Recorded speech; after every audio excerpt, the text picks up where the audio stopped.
to put your anxieties to the back burner and know that we're all here to help you. And I would just like to thank all of you, new and returning coordinators, because your job is very essential to the school site, not only as a support and a help to your principal, to the parents, to the teachers, but most importantly to the students, because without your work, then the students wouldn't be getting the services that they need. And as Marty mentioned, the focus on instruction that they need. So I just really want to let you know that we do appreciate so much everything that you have done for the returning coordinators, but also everything that you will be doing going forward this year. And especially this year, somebody had put in the chat about compliance and deadlines and all that. We are under federal program monitoring this year. So there's always an emphasis on compliance. This year it might be a little bit stronger, but please remember that that compliance and those deadlines are really in the spirit of supporting the students. So try to think about it in that way, that it's not just about the compliance, it's really about supporting the students. So I do appreciate everything that you do, and I wish you the best this year, and honestly try to put the anxiety to the back burner. So thank you, Marty. Thank you, Julie. Thank you, Julie. And thank you to those who put down some very nice comments about what we do. And again, it's how we can help you at the school make sure that you have an effective Title I program. And like Julie said, it's not all about compliance. It's all about how the program helps your students and also your teachers, because we know some teachers might need a little support, some professional development. And I know many of us were put directly into online learning, and some staff were ready to go and others needed some help. And so that's what we're here for. Okay, so based on your comments, we saw some of this. I think some people asked about Saturday school, that would be intervention. Some people mentioned school site council, where you have the meeting in the afternoon. Some of you might attend, although I think I saw some of you today at 12:30, and I think I saw some of you on Monday at the meeting for SSC and ELAC, professional development for your teachers. And so these are things to consider about the Title I programs. Now, several offices you need to be aware of. Up on the top left is the federal government. They're the ones who determine the policies, and they're the ones who determine how much money the district gets. And the district will determine. Are you sharing the screen? You're not sharing the screen. Sorry. Because I'm like, what are you looking? There we are. Okay, thank you. So the U.S. Department of Education, that's the federal government. They're the ones who set the policy. And then on the right, you have the state. They're the ones who implement and enforce the policy based on what the federal government says.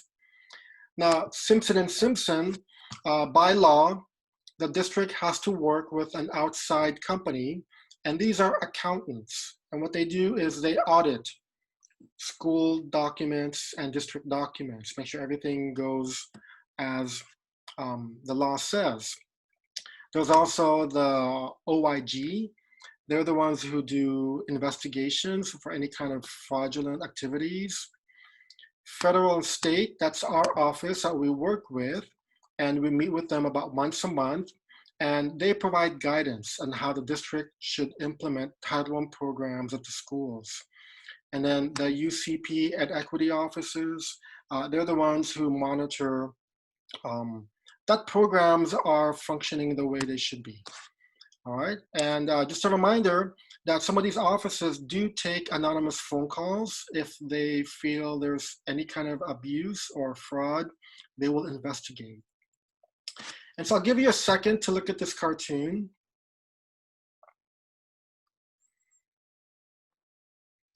For a while, this was the public education, where we all took the same test regardless of our abilities. And so based on that, they made some slight changes. And so beginning with 1965, with the Title I program, that's where they have the Elementary and Secondary Education Act. And some of you wrote down that this is restricted, it's federal programs, it's geared towards the high poverty schools. And so I'll give you a second to read that quote from Lyndon Johnson.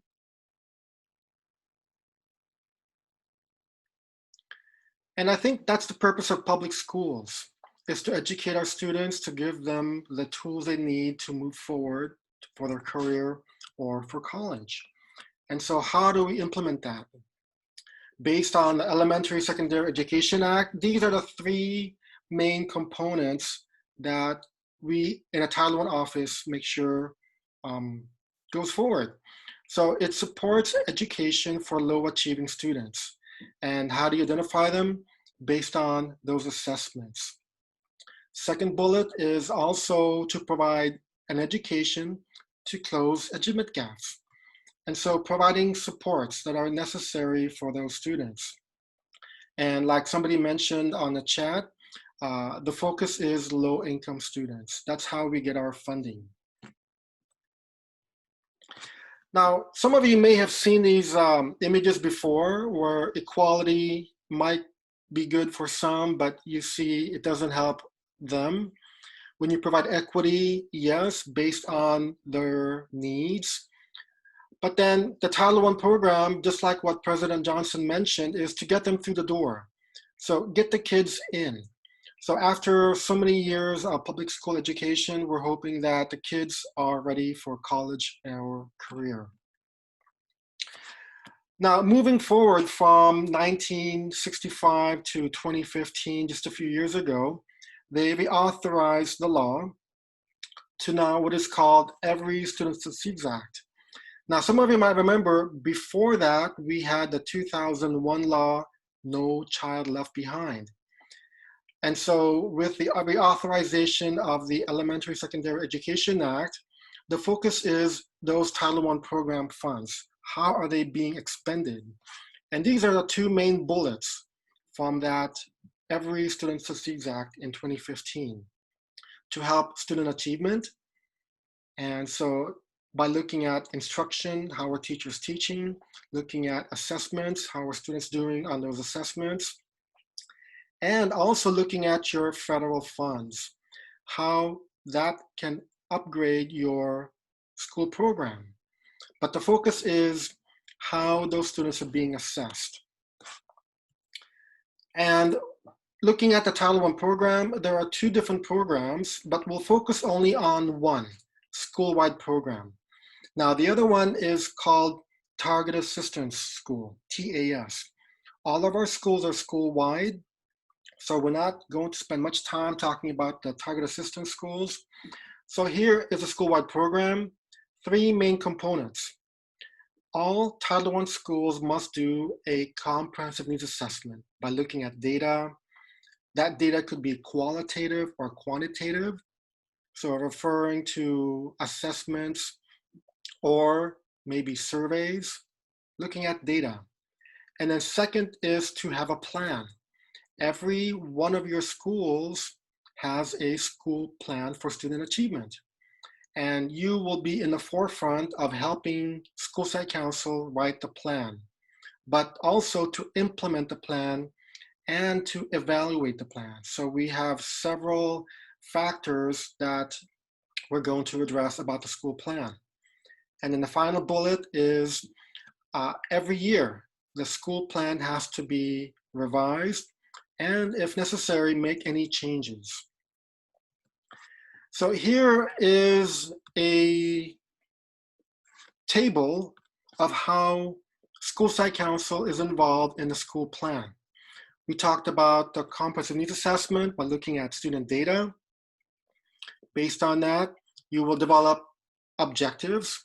And so based on your data, you might say, well, maybe 60% of our kids are at grade level. 60% are at grade level, but that means 40% are not. And so what will the school do to increase that 60% proficiency rate? And eventually you will develop a budget tied to evidence-based strategies. because these are strategies that teachers implement in the classroom to help improve student achievement. And then with your budget, you will also have that part of your plan as far as how your budget, how you spend your money is tied to your goals. So the goal, we gave the example of 60%, perhaps you want to go up to 67% proficient. And how will you spend your Title I funds to reach that goal? And this is what everybody is doing now. You're implementing the school plan, but while you're implementing, we ask you to monitor. And we'll give you some examples of some of those ways to monitor the plan by going through some of your duties. Now, within School Site Council, you might say there's flexibility and accountability because School Site Council is the decision-making body. And I know Teresa will go over more of that. So things to consider. How you spend your money, is it tied to your strategies of how you implement, how those teachers implement those strategies in the classroom? Are they written in the plan? So we have to document almost everything that you do that's tied to the Title I program and how you spend those funds. And are those strategies tied to your comprehensive needs assessment? And that's tied to student data. So these are things that we'll be going through the year as far as helping you monitor your Title I program. Now, very important to know is the Title I ranking. The Title I ranking is published every year by the district. It has a listing of all district schools based on the data that's collected. The data is collected on Seabeds Day, which is number 1. Last year, the first Wednesday of October, and it's always the first Wednesday of October every year. So we'll be doing this coming up in a few months. So based on who's enrolled at your school, October 2nd, and then look at number 2. There's an age requirement. They have to be between ages of 5 and 17. Now, what if you have an 18-year-old on October 2nd at your school? And that 18-year-old lives in a home that's low income. They will not count towards the ranking, but that student will be able to eat either free or reduced lunch. But by federal law, there's a restriction of ages 5 to 17. And then very important, either they've filled out a meal application or the household income form. And the deadline was October 25th. That's how the district collects student data based on poverty. And we'll do this again. And on September 17, we have our agenda for the More Than a Meal campaign, and they'll be talking about upcoming deadlines. And so again, very important for the Title I ranking. Here is the document, the Title I ranking. And so we'll stop here and we'll have you download the Title I ranking so that you know where your school stands. And before I stop here, you will see, here's an example of one of our schools, 10th Street. And so it shows that there were 540 students during Seabeds Day. And out of 540 students, 532 qualify for free reduced lunch, giving them 98.52%. And so I'll stop here and we'll give you a moment. Some of you might know where to download the Title I ranking. So we'll do a little scavenger hunt. Who is able to find the Title I ranking first? And Oscar and I are here to help you. And so if you want, you can put or you can unmute and tell us where you are. And then, okay, so somebody has a link, achieve. Okay, so thank you, Marjorie. She has a link there for that. But some of you might remember at the beginning, I showed you our website. So let me show you our website. Here's our website that I showed you earlier. And here you have the Title I ranking. So when you click on that, here it is. You could download it on your computer. So based on that, we want you to see your school. So let's see, can I get a volunteer of a school? MacArthur Park, VPA. MacArthur Park. Let me go down to MacArthur Park. So MacArthur Park, let's see, almost there. Is it MC? MAC. MAC. Here we are, MacArthur Park. So there were 495 students during CBIDs. Out of that, 490 were eligible for free reduced lunch, giving you 98.99% poverty ranking. So that is your Title I ranking. So hopefully everybody now knows how to download that document, and every year it's updated. And as I said, September 17, we have guests who will talk to you about your More Than a Meal campaign. So some schools, they either collect meal applications or household income forms. Okay, so let's go on, because this is something that is relevant to your program. So look at the numbers. School site council. So up on the very top, you have the 2020-2021 school plan and the budgets. That's what you're implementing. The second column, you have items that they're spending money on. Well, right now, there are no curricular trips, but maybe designing lessons could be for after school for teachers. Some of you are doing that. Somebody asked for Saturday intervention, so you're going to fund teacher X time tutoring. Now, remember, you can't spend any refreshments out of Title I.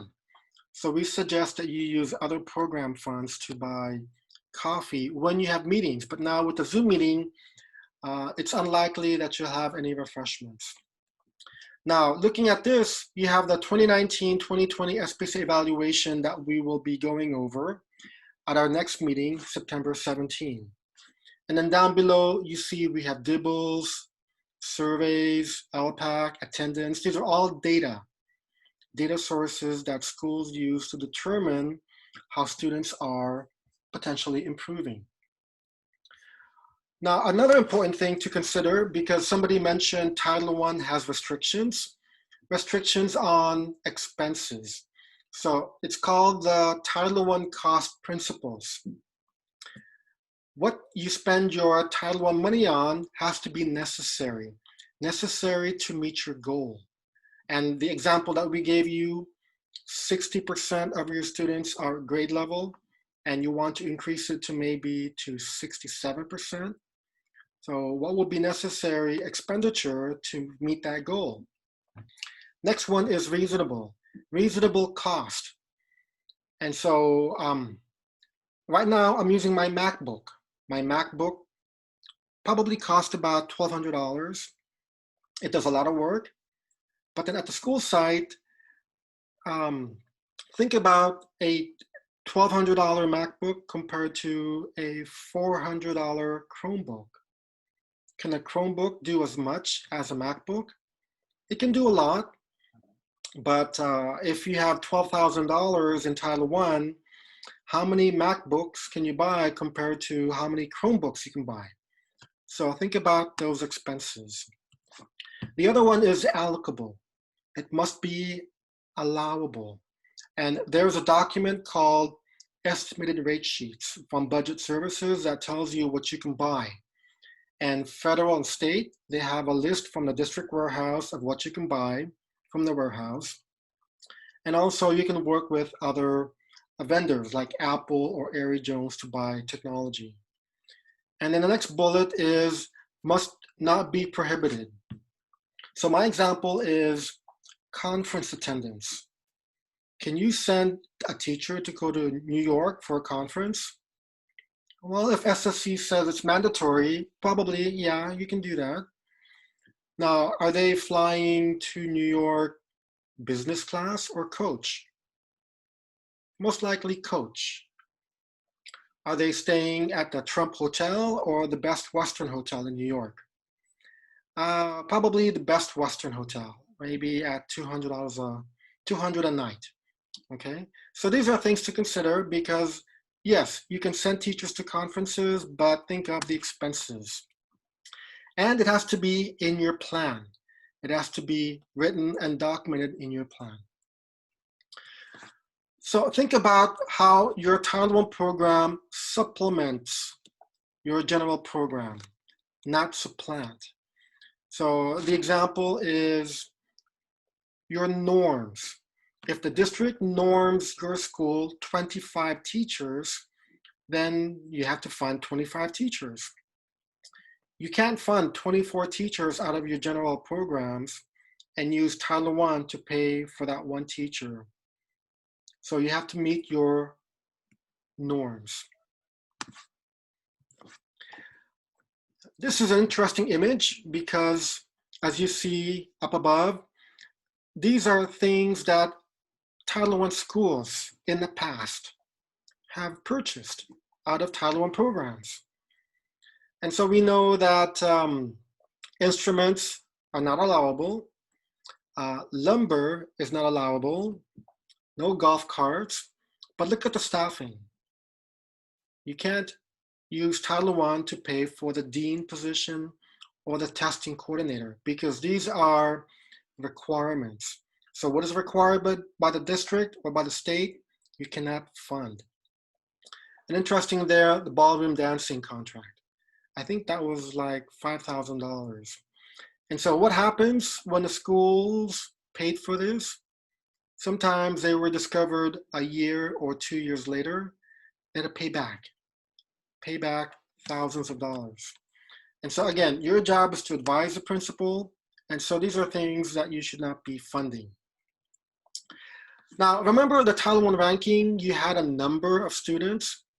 If you remember that number, I think MacArthur Park, you had what, 540? 495. Okay. So based on that number, multiply it by $775. That is your Title I program budget allocation. And you would multiply it on that top rung based on the percentage of your kids that qualified for. So if 65 or more percent of your students were Title I, they would receive that higher allocation. If you were at the 45 to 49.9 threshold, then you would receive the 447. And so 45% is the benchmark. If your school goes below 45%, you get $0 out of Title I, which means you're not a Title I school. So 45 is the benchmark. Now, one budget item to consider, you don't get the whole amount. They take off for potential funding variance. It varies anywhere from 1.5 to I think 3.5% different years. It's based on salaries. And so we're talking now from program to budget. You will develop a budget, and how will you develop a budget is based on your goals. So looking at your goals, these are all part of the school plan, and some schools must write to all of them. Some schools have options, like elementary schools not required to do the graduation. And looking at some of you are familiar with the California 5x5, where you have red or orange, you must write to that. And so below that, you have different sections within the goals. And looking at those items, schools will write evidence-based actions and strategies. And schools will also write down evidence-based interventions that they will implement to help improve student performance. Now, looking at these, the yellow items are what schools, many schools budget. So we may have to scramble and move them around to match those items. So for example, the PSA counselor. We'll move the PSA counselor to attendance. So looking at all of these items, we'll put them in the right places. So first of all, the PSA counselor under attendance. The Toshiba contract to make photocopies would be under parent engagement. You're making flyers to the parents. Your teacher assistant might be helping on your interventions during the school day or maybe after school. Your CSAR teacher will help improve instruction in the classroom by reducing student-teacher ratio. So these are some of the items that are funded by the schools. Teacher X time non-tutoring would be for after-school meetings for teachers to plan design lessons, maybe attend professional development. Teacher release days would be to release them during a school day to meet and plan. Your position, some of you are categorical program advisors. It may go in either location, but primarily helping classroom instruction through professional development. Teacher X time tutoring would be for interventions after school. So remember, teachers have a 6-hour workday. If you provide any tutoring, it has to be after the 6-hour day or on Saturday. Community rep for building parent capacity. The nurse, some schools get maybe 3 days of a nurse from the district, and they will use Title I to pay for 2 days of a nurse, so they have 5 days. And then school psychologists would be for other supports. So these are just examples of what many schools fund and how they will fund them. There's a document called Budget at a Glance. It lists all of the most highly funded items. It's not all, but it's the ones that are most highly funded. Something to consider when you look at your budget. In fact, we'll be looking at your budget soon. Here's a sample of a school, of their school plan and their budget summary. We'll stop here for a minute because we want you to log into your school plan and take a look at your budget. So let's see if I can copy the link. You can use this link to go into the school plan, and we'd like you to look at your school plan and your budget and be familiar with it. You'll have to highlight and copy. Actually, it didn't go over because it's not going to be correct because of the when copied it, the letters changed. In the browser, you can just type in spsa.lausd.net, and that should take you there as well. Yeah, Yeah, you're right, Marty. When you copy it, the letters do change. Yeah. Thank you. HTTP. Is it double T? Yeah. Yeah, I don't know why it does that. It's just weird. Sorry. Okay, I think that works better now. Thank you, Eva. So we'll give you a moment, log in. When you log in, you go into the top right corner. You will see on the top right corner your budget. In fact, I'm logged in now, almost. Marty, can you share your screen, please?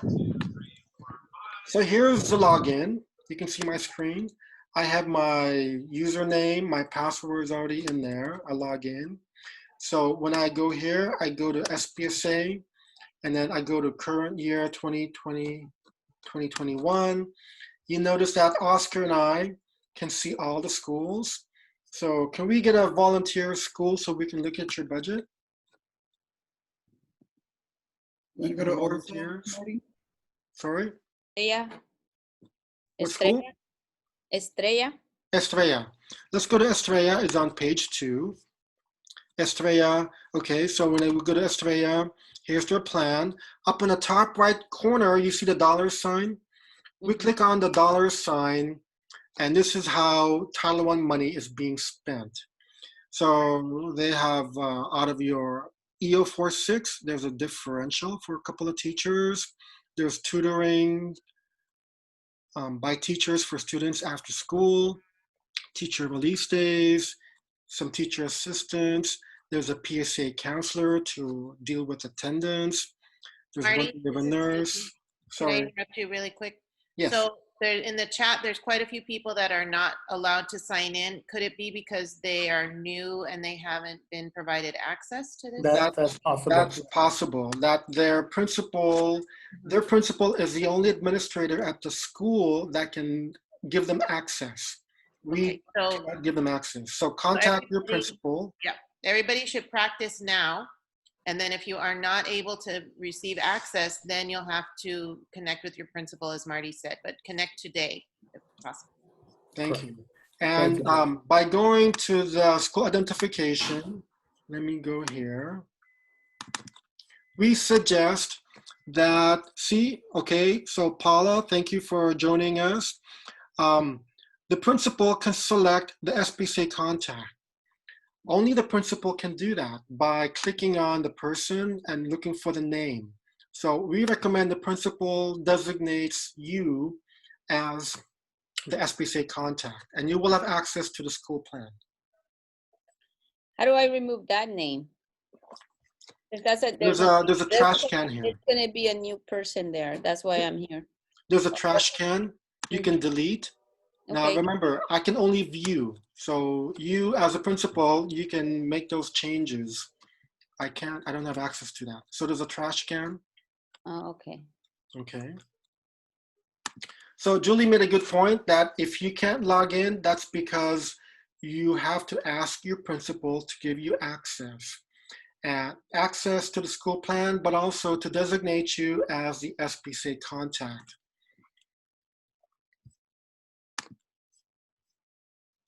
So moving along, eventually you will get access to your school plan.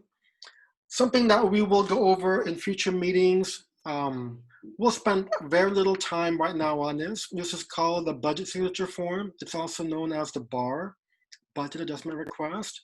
You'll all be familiar with this eventually. This is how the money is being expended, and you go through BTS. Your SAA has access to BTS, but you'll also be working with your fiscal specialist. Here is page 2. So page 2, there you see required signatures, your principal, your school site council chair, your Title I coordinator, your director or administrator. Now, in light of the school closures, there will be some limited requirements. So you may not need the SSC chair signature, but you have to show evidence that SSC met, they discussed, they voted, and they're moving forward with that. Because usually the signature of the SSC chair indicates that, but if there's no signature, then we have other ways of showing that. So here's page 3 of the budget adjustment. Now, we'll spend more time later on today and maybe also September 17. This is called the SBC modification. So there are 4 pages, and we'll help you write your SBC modification to modify your school plan. And then what you will see on page 4, there you see you're required to have the SSC chair signature, your principal, your director, and your Title I coordinator. At this point, the principal can check off this box and put his or her signature here because you don't have an SSC chair signature here. But we'll be going over this sometime later today and also September 17 meeting. Okay. This is called the CAT 1 budget report, categorical 1 budget report. Every school has one. It's a report of your categorical programs. You'll be able to download that from the school plan once you get access. I'll show them when I go over the SPSA. Okay. And then we talked about monitoring and implementing the school plan. How would you do that? It's based on these positions. So some of you might be Alex or Beth or Charles. You could be Diane, Ellen, or Frank, just as a role playing. These are some of the positions. Some of you are 100% Title I as a categorical program advisor, and you need to know your budgeting source. Some of you might be 50-50, Title I, TSP, like Beth. Or you could be Charles, you're 100% TSP. Some of you are here as assistant principals. You know how you're funded. We also have a few who are in the classroom teaching, and yet they're doing Title I. And then we have some schools where the principal is the designee of the Title I program. And so we'll be going over some duties. Some of you might be providing intervention. Some of you might provide professional development, demonstration of lessons for teachers. Could be during the school day or after school. You can provide, again, professional development for your teachers, either during the school day or after school or on Saturdays. You might be evaluating student performance. Parent involvement, that's a very big topic that I know Teresa and her staff will go over a little later this morning. Now, remember, we mentioned school-wide and target assistance. That's one less thing to do because based on a target assistance school, you have to identify your students. And so know that all of your students can benefit from the Title I program, but the focus should be on low-performing students. And how do you identify them?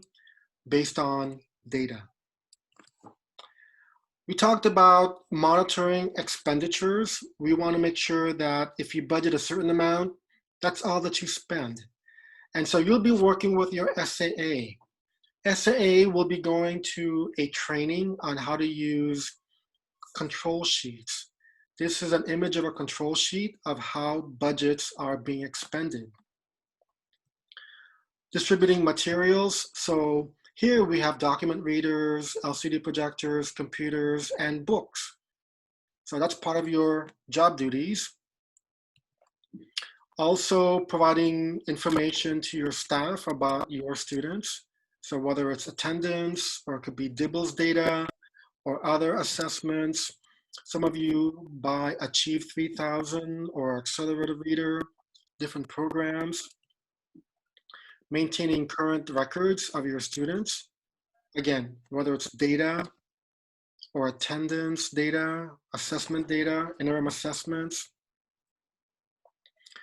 Also, documentation. We will be going over several bulletins or memos or reference guides that are relevant to the Title I program. In fact, September 17, we have Jose Harkin. He'll be talking about time and effort. So this is bulletin 2643.10, time reporting. We'll spend more time at the next meeting going over this. For those who are Title I funded, you must fill out the periodic certification, and all documents should be kept at the school up to 5 years.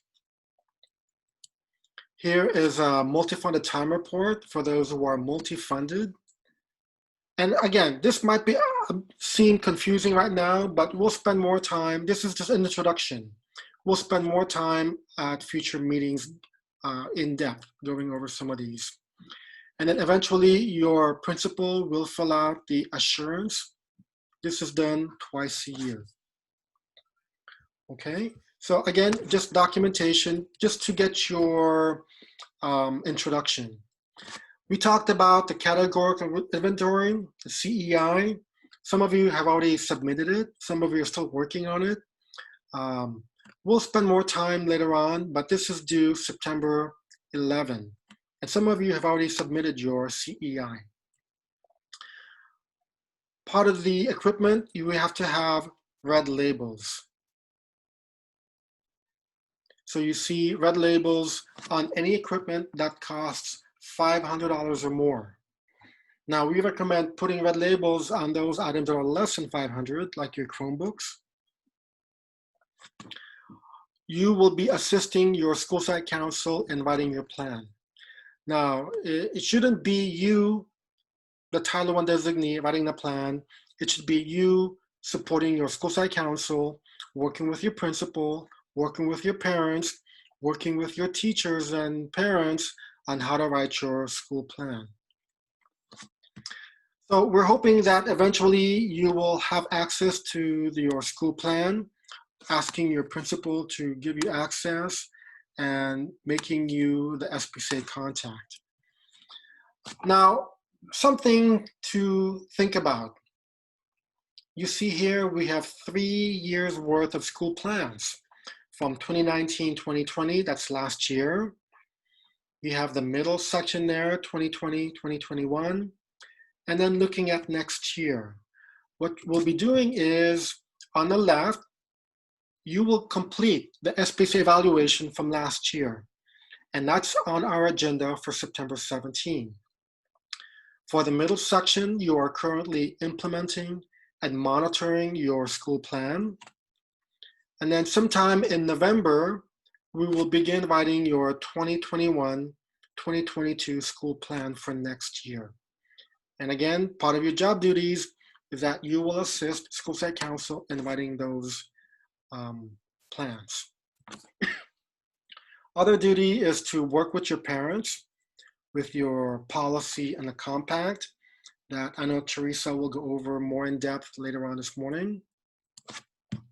You also will be the resource for your school program, working as a team, because you have your TSP program, how that supports also your 3 groups, your low income students, your EL students, and your foster youth. That's your TSP program. And the Title I program is primarily for your students of poverty, but also those students who are low performing.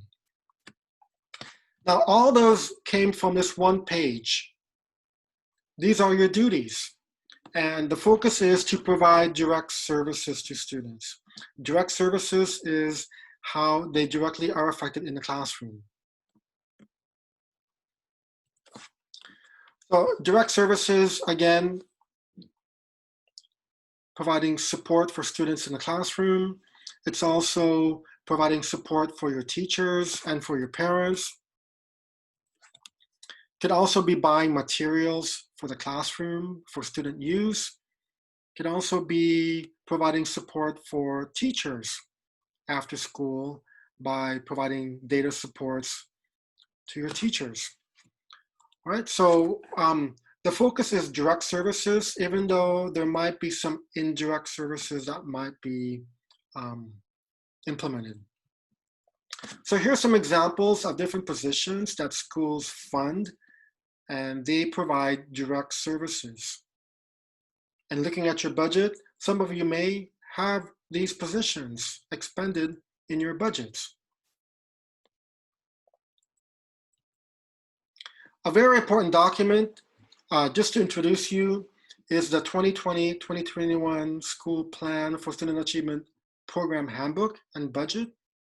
It has a lot of information that will be helpful in how to implement your Title I and your Title III programs.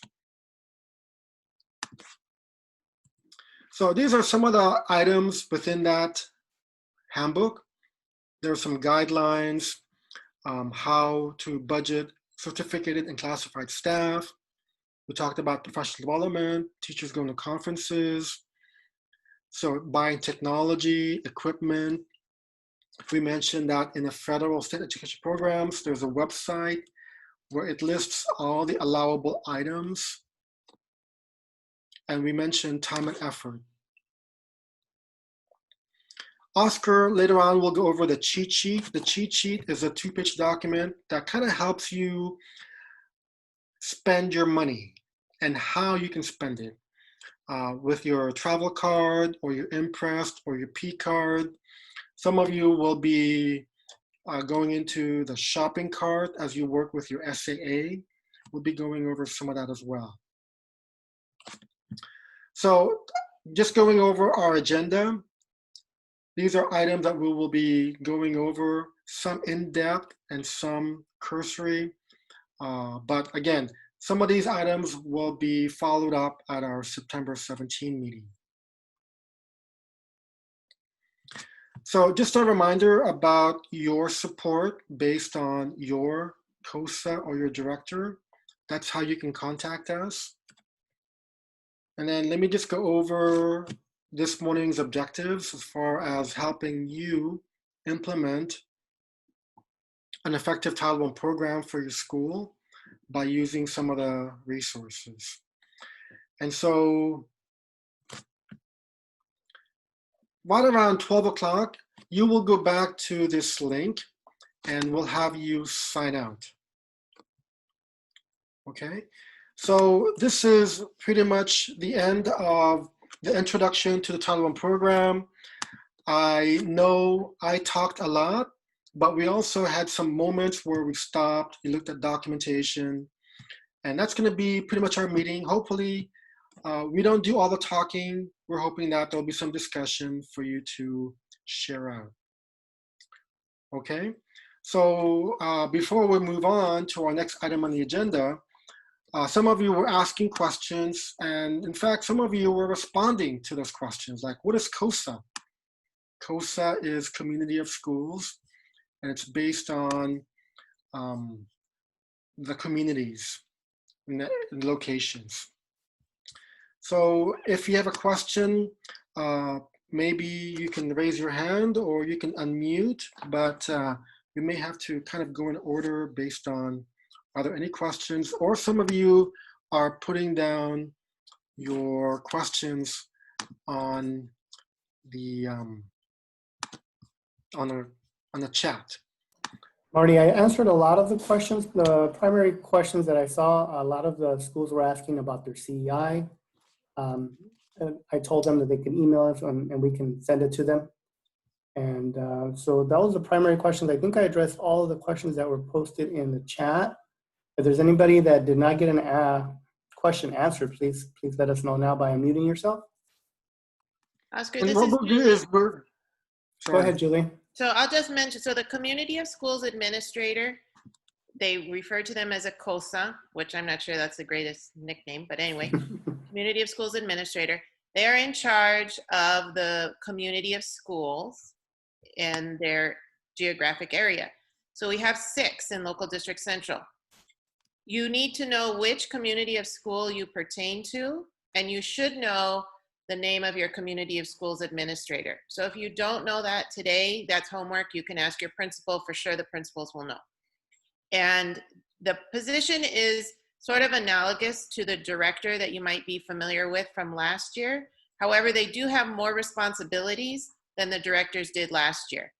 The details of that, you could ask your principal about too, but basically they are the principal supervisor, and they support instruction and operations and community involvement in the area. And I'll see, I don't think there were too many other questions that I could help with. So. And I'm sharing my desktop here on the computer. On our website, there you will see below our name, the COSA support between my name and also Oscar's name. So when you click on it, you will see the one-pager based on your school, who is your Community of School Administrator or Director. And so if you are, let's say, Berendo Middle School, you're under Che Kitayama, and your Title I support is Oscar. So again, based on your school, which COSA you belong to. And so we've broken it up to almost even split between me and Oscar. I got all the best schools. Of course, and I have the other best schools. So I think we did it by geography. So I'm doing some of the schools north of local district, and Oscar is doing some of the schools in the south. Almost. Okay, so I think that helps. Let's see, some of you are asking about the red labels. Let me share my screen. When you go to federal and state, here's my screen, federal and state. We're looking at, okay, Title I resources. When you click on that, Title I resources, you have your categorical equipment inventory, and you click on that one. That will take you to, oh, I'm gonna sign in. Yes, I'm gonna sign in. That will take you to the categorical equipment inventory. Here you can request red labels. When you click on the red labels, there's a link for you to fill this out. Tell them how many labels you need, okay? So that's in the Federal State Education Programs website. It's under, oh, where was I? Title I resources. Title I resources, thank you. Here we are, thank you. Okay, Title I resources. And then see, you also have the Title I ranking here. Besides our website, and plus you can type in your school name. So they have all the schools here. Or you can download the document, the PDF document. Okay, so a lot of tools here for you to use to get information that you need. Because later on, Oscar will be going over the annual Title I meeting that you must conduct. And you have to tell the parents, what is your Title I ranking? And somebody asked, what is Title I ranking? Title I ranking gives you the number of students who are eligible for free reduced lunch, and it gives you the percentage of your poverty. And I think, Oscar, that was one of the questions you already answered. What is Title I ranking? I saw that came up, or somebody asked me. I think the question was, is the Title I ranking updated? And I was going to respond to everybody just indicating, yes, it's updated, and it's updated yearly, okay, annually. So the one that you currently see is based on data from last year. And then we'll have another one in March next year. So that is the most updated ranking we have at the moment. And that goes to the state, to Sacramento, because they need to know each school, what is the number of students and what is the percentage? Because the state eventually will send it to the federal government. It's all about documentation. You need to know. Okay. So I'm just wondering, I know we talked a lot and we have our agenda. Oscar, did you want to go over anything now, or? Yeah, I think let's just go over the cheat sheet. Okay. That's the next item in the agenda, and then we'll take a break, and Okay. then we'll come back and go over some of the other documents. As Marty indicated, he did give you a lot of information. So what I will be doing is going over some of the documents that you'll be utilizing to actually do the work. Marty gave you a very brief overview, right? Overview of the Title I program. As he stated, we'll go in more detail when we have our next meeting and throughout the year as those items come up and they're due. There's some questions as to deadlines and whatever, and I'll go over a document we call the time task calendar. Unfortunately, we don't have the most updated one, but the dates are relatively the same. Hopefully, we'll have the most recent one come out shortly. But with that said, I'm going to go ahead and share my screen, and I'm going to go over the cheat sheet in a little bit more detail. And before I do that, just want to make sure you're aware of where it is. Again, if you look at the Schoology page, today's meeting is here, LD Central New Title I Designee meeting. Click on that. We have our LD Central documents, parent engagement documents, and FSEP and LAUSD documents. So that document originates from FSEP, so it'll be stored or in this folder. So we'll click here and then you can see it. You'll see that the cheat sheet is right here. So at this moment, go ahead and download that for yourself and make sure you put it in a safe place. Something is so that it's easily accessible. This is a document that you'll be working with your SAA. Make sure that that person has a copy of this. And this And let me go ahead and open it so you can see it. And as you download it, I'll be sharing what I have here on my desktop. So the cheat sheet is here and basically provides an overview of how you purchase goods and services using Title I, okay? So you'll see here, for example, you have the Ghost Card, right? The Ghost Card is how you pay for your copier. So if your school budgeted other non-instructional contract, which is the Toshiba, this is how it's paid. You use the Ghost Card. And schools are required to budget up to 50% of the copier charges. So this is to say, if you purchase or you set aside or budget $10,000, which is a lot for copiers, you have to have the equal amount out of your general funds. And when we go over budgeting, we look for those. We ensure that those thresholds are honored and respected. Okay. And this is done on a monthly basis. Your SAA usually does this payment, but just want to make you aware of that the Ghost Card is how that particular expense goes through the system.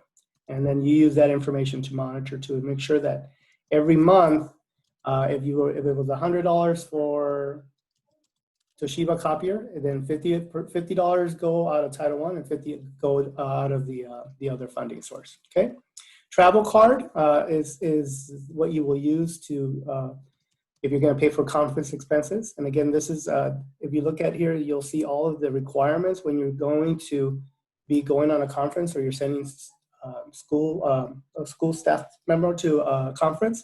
These are the documentation. This is the documentation that's needed. And that information will go through the travel card, but it'll also be, you'll have to forward it to federal and state. And we'll go over that in more detail. Schools have Impress, so you can purchase certain things out of your Impress account at the school site. And you can see what those items are: admission fees, conference registration fees, contract bus services, supplemental instructional material. Okay, so again, if you're going to pay for an item out of the Impress that's using the checks at your school, then these are the only items that are allowed through Title I. Okay, and then you'll have to reconcile those, because I know that there's a lag in how when those checks clear and then the school is reimbursed again, you need to make sure that all the documentation is in place. Okay, so again, this is the cheat sheet for purchases. Again, P card. All P cards purchases must be made no later than May 5th. And this is to ensure that the goods and services that the school purchases arrive on campus prior to July 1st. So this is to say anything that's purchased throughout the year needs to be received by the school by June 30th of that year. And anything that falls in after that would be considered a payback. So we want to avoid those paybacks.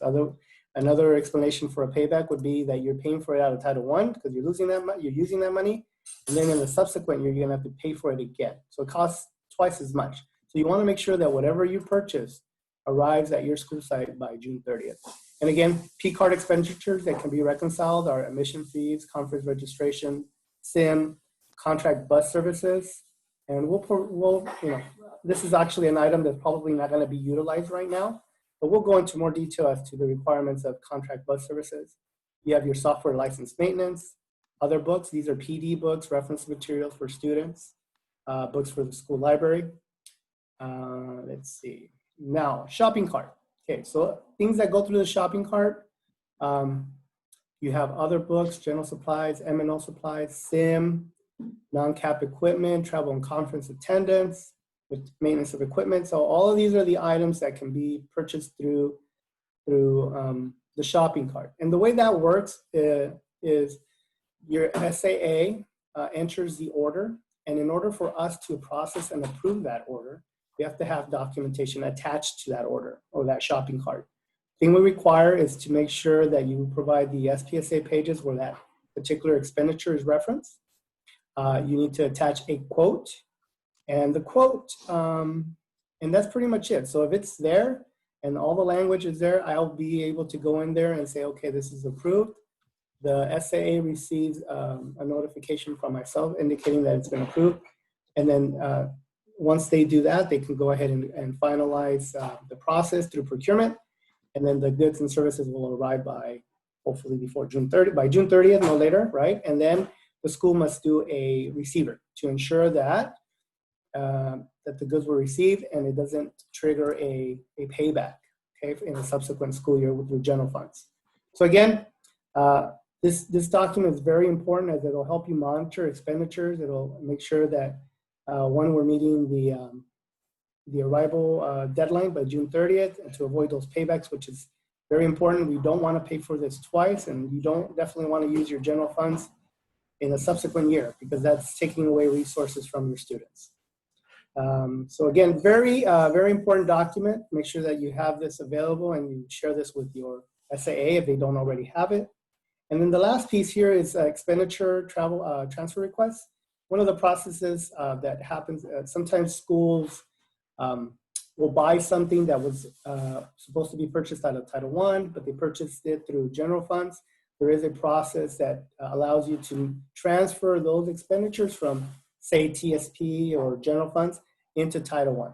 Of course, we need to provide the appropriate documentation, that being a modification or SPSA pages and quotes and what have you. One of the things I do want to just make you aware, since a lot of the schools are purchasing software license maintenance, when you provide a quote from the vendor, ensure that it specifies that the services to be rendered will end by June 30th. Title I does not allow you to go into a subsequent school year. So the documentation or the quote provided by the vendor should indicate that services will be rendered by June 30th, 2000, in this case, 2021. So that would be documentation that would be attached to the shopping cart. Let's just say that this is a new purchase that wasn't in your plan, then you would attach an SPSA modification, and I'll go over that in a brief moment, actually after we take our break. So with that said, that's pretty much this resource, a handy dandy tool to have, the cheat sheet. Make sure you have it with you at all times. Make sure you share it with your SAA and refer to that if you have any questions as it relates to procurement through Title I. Okay, with that said, Marty, would you like to go ahead and give them, we'll start a break?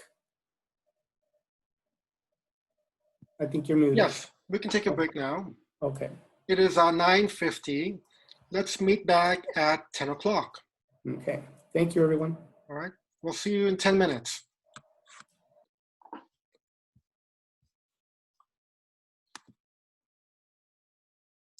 I'll pause. Some of you may have seen the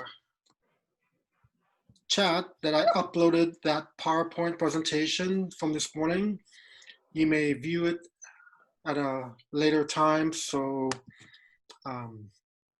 that'll help you get a better understanding of what the Title I program is and some of your duties. So remember, some of you are 50% Title I, 50% TSP. Some of you are 100% Title I, and so some of your duties are restricted. Okay, well, it's 10 o'clock. I hope everyone had a good break. We're gonna go ahead and continue with our agenda. If you look at, Marty, you're not sharing, right? Okay, so let me.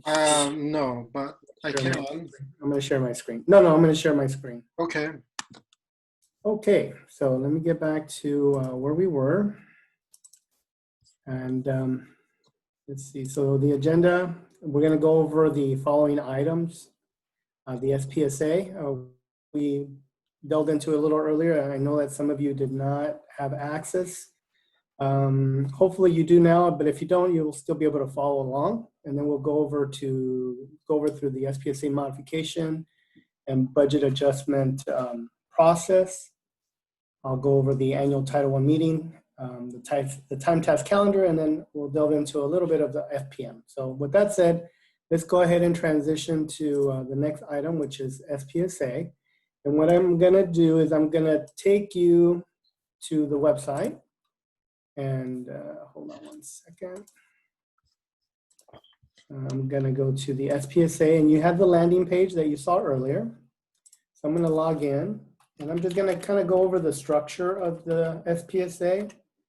And hopefully this will give you some insight as to some of the work that Laia is ahead for you.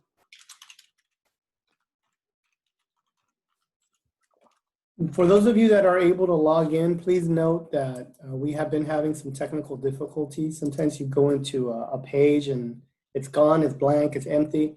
The way we can resolve it is just log out and then log back in, and then you'll be able to navigate through the plan. So as Marty shared with you earlier, we were able to log into the SPSA platform. Automatically we'll land here and it'll give you an option whether you want to do an SPSA function or an SPSA modification.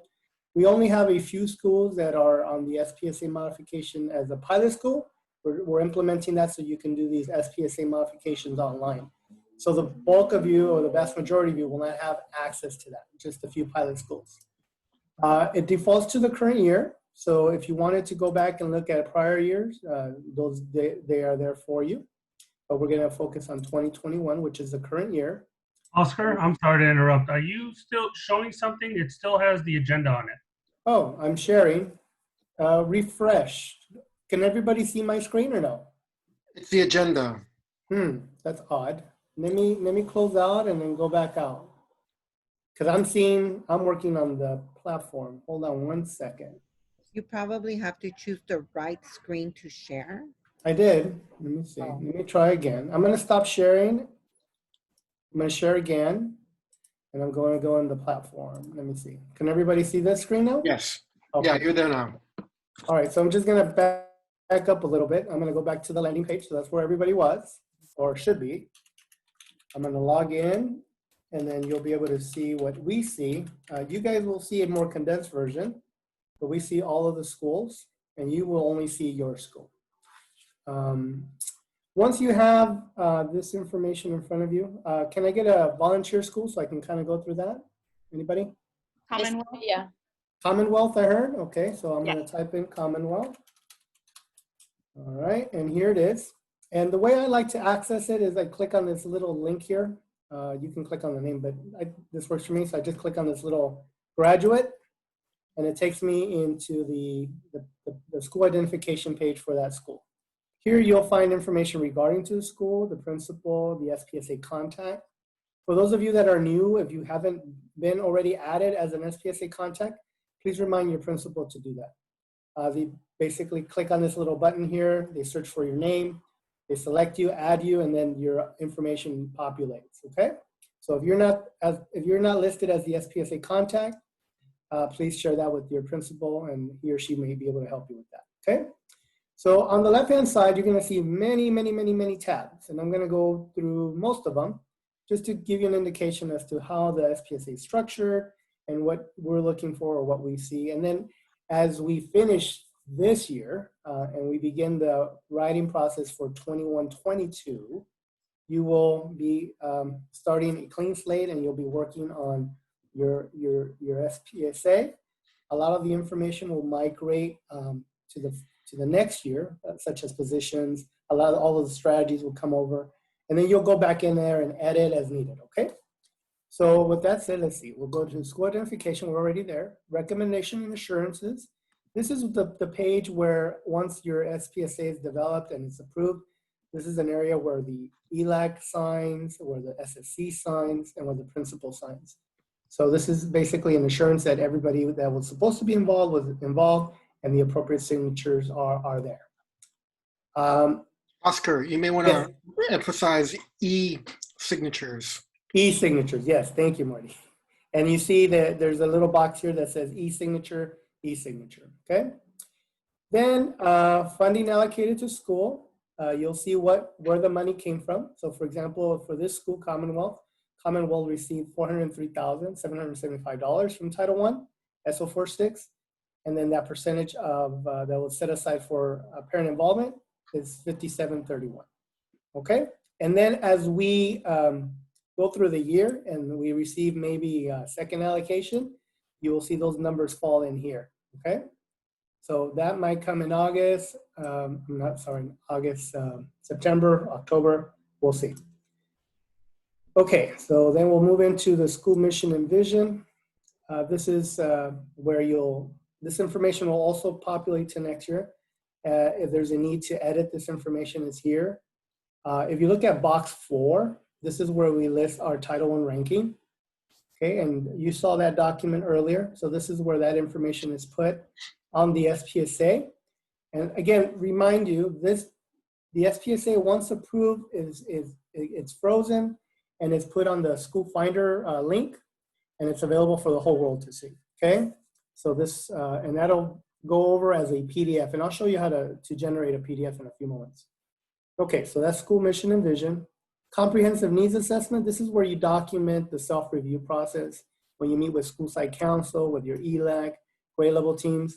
And here you'll put information regarding maybe budget approval. You'll go over the SPSA evaluation, which we'll go over later. But this is where you document it and you list the dates where you met and discussed those items and with what specific group. You can always add another group. So you see the school here chose they did SSC, ELAC, grade level, but they can always add another group or committee, okay? Then we'll transition over to graduation. So this is where we begin with the goals and objectives.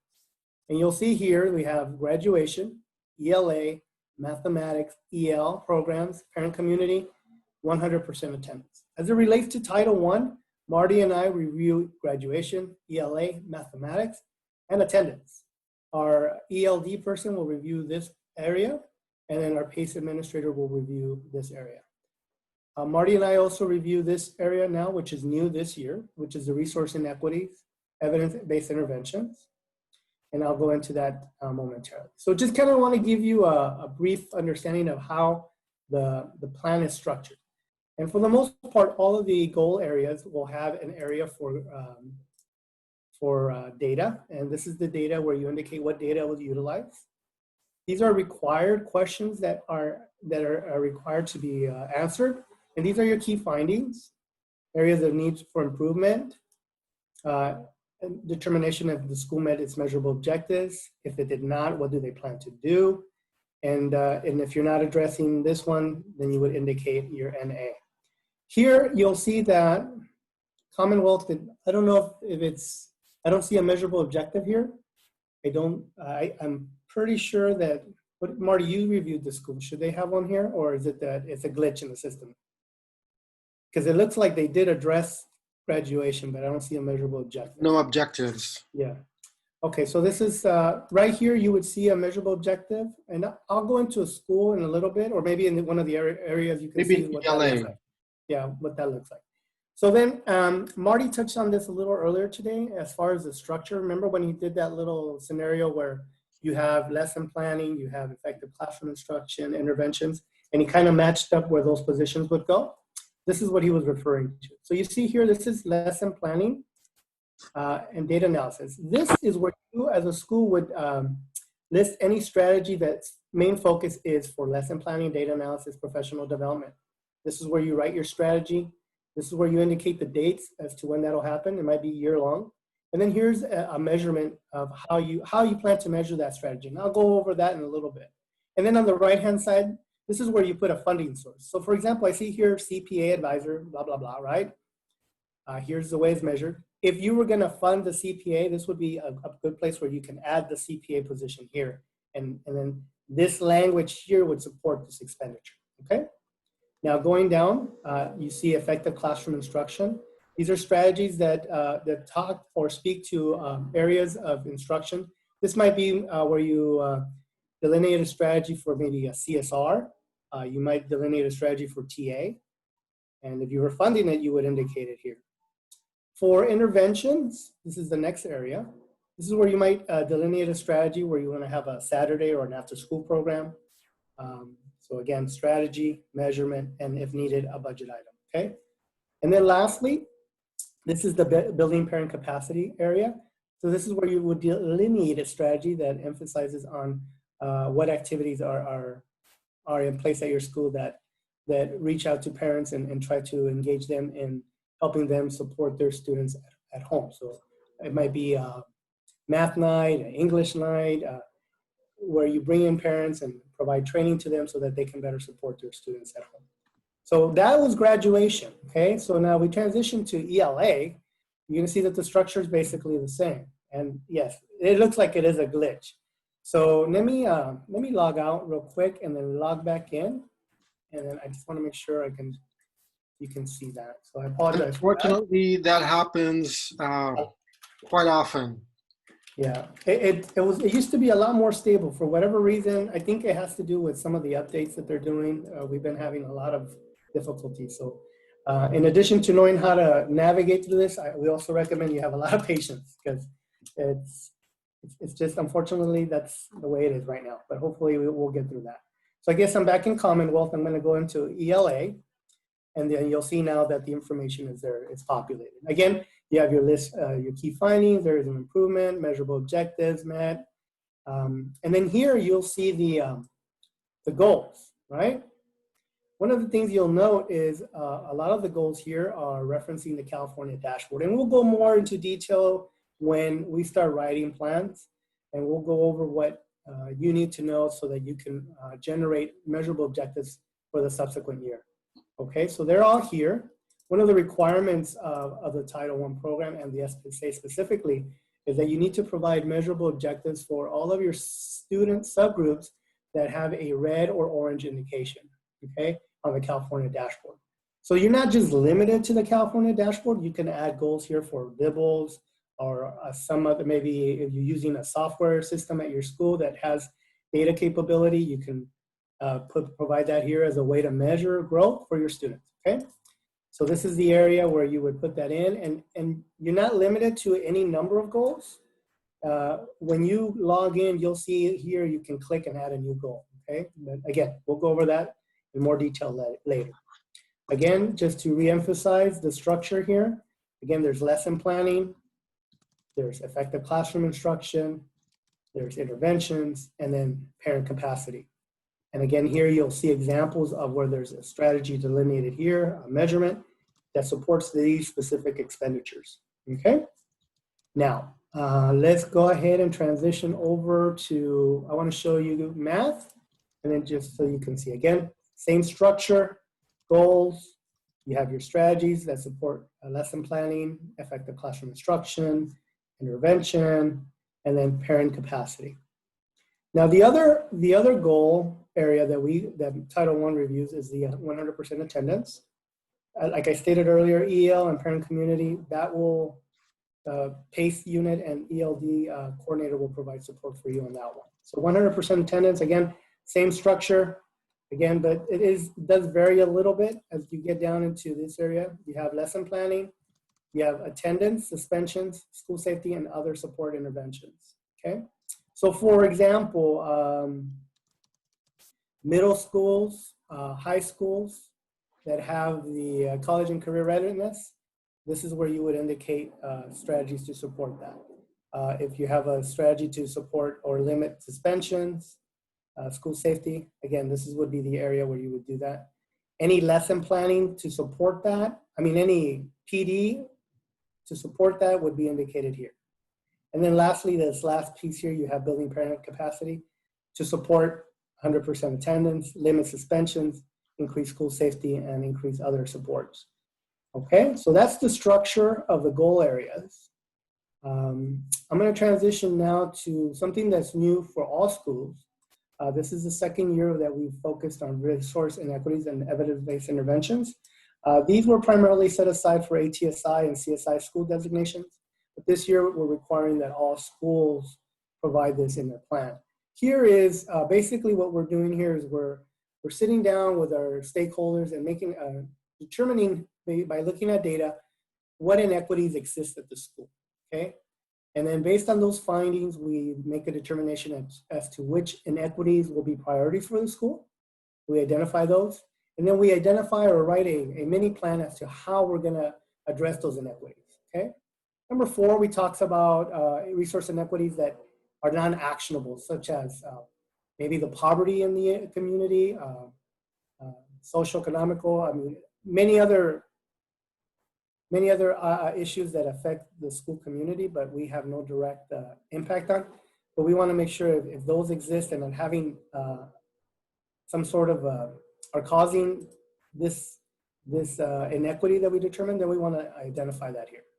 Then the second piece of this section is where we identify the intervention we're going to implement to address those inequities.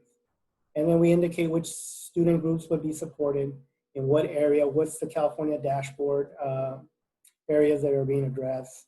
And then this is kind of the hard part where you delve into making a determination as to what evidence-based intervention you're going to utilize.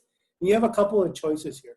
You can choose one from the What Works Clearinghouse, which is basically a database of time-tested, vetted resources that or interventions that can be purchased or implemented at your school, and they have been vetted by the Department of Education, and they're given a measurement of effectiveness, that could be strong, moderate, or promising.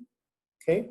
LAUSD Evidence-Based Intervention Bench. This is a list of possible resources that you can utilize or purchase for your school. And if you were to choose one of those, you can click here. And again, you would indicate whether it's strong, moderate, or promising. Another resource is Evidence for ESSA. Similar to What Works Clearinghouse and the bench, there's a myriad of strategies or that you can look to implement at your school. And then here in this area, there's something that maybe wasn't found in any of these areas, but you wanted to pursue. This is where you would indicate that you're going to do that. You would provide other, and then you would provide a link to that study and the research for that strategy, okay? As you get into more detail here, you talk about what that intervention name is, you describe how it works, how you're paying for it, and then here is you describe how you'll measure the effectiveness. And then number 9, if it's new, then it's not applicable. If it's continuing, then you would answer accordingly, okay? So this is the resource inequity section, and we'll go more into that as we go through the year, okay? So with that said, let me see, we have a couple other areas. Title I school program. This is the blue boxes, the school provides information. Let me see, we have Title I parent engagement. This is where your engagement policy and school compact are stored. You don't personally attach these. These actually come in through the principal's portal. So when the principal uploads these, is automatically populated into this area. But they're here for you to see and and it is part of the plan. Local district monitoring. This is where your COSA or your director indicates how the local district will support the school, additionally support the school, and there's usually a blurb or a statement here in this box. Okay, and then let's see. Upload attachments and submit plan. This is where the school will attach their let me see, they'll attach their SSC approval, agenda minutes, sign-ins as you go through budget development. You'll have all of those documents uploaded. And then Marty touched on this. This was the categorical budget report. If you click on here, you'll see it. Here, let me go ahead and open that for you. And what you'll see here is this document, and it gives you what the school paid for out of your categorical. And you'll see that each column represents a funding source. So if there's money in there, then that's where that money was allocated in the specific program, okay? Oscar, we don't see that page. You don't, well, let me. Can you stop sharing and then go to that screen? Yeah, I'm gonna do that. Where they can see the One category second. budget I'm report. gonna close this, stop sharing. Okay, let me stop sharing. Okay, let me share again. All right. Locate the screen for the Cat 1. Okay, let me go here. Do you guys, We still see the school plan. yeah, yeah, the way it goes, hold on. There it is. Can you guys see it now? No. No? Okay. Here, let me do this.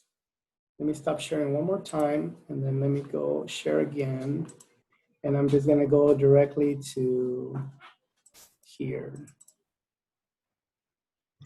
It's still the school plan. Okay. Yeah, I'm sorry. Can you see it now? There it is, yes. Okay, perfect. So this is the categorical budget, and if you zoom in on it, hold on. You can see the budget item, the commitment item, the dollar amount, and then up here you'll see the actual the program, SO46, EO46. As you go through, you'll see where you have funding. This school also has that's the ELD, the 17490, and that's the coach. Okay, so this is a document that you can access so that you can see kind of where all your money is and in which bucket, okay? All right, so let's go to the next tab. Here's the SPSA approval tracking. This is kind of where you can see which coordinator, your director, is in the approval process. Here, if there's some revisions to be made, it would be indicated here. If it meets, then you would have the appropriate check mark. So it looks like it might be glitching again. So let me do that. Let me log out again. And it happens, and we apologize, but it's what we have right now. So provides, so you guys are getting an extra showing you how to log in, just in case you didn't get it the first time. Let me see. All right, so here we go. Commonwealth. And I'll go here, and then I'm gonna go right back into, I believe I was in the SPSA approval tracking, and you'll see the check marks. You see how they're all checked? That means that it's all green and it's been approved, all right? Let me see, what next other item? I think that is it. Now, SPSA modifications, these are for those pilot schools. Eventually, you'll be able to see them. You'll be able to do it.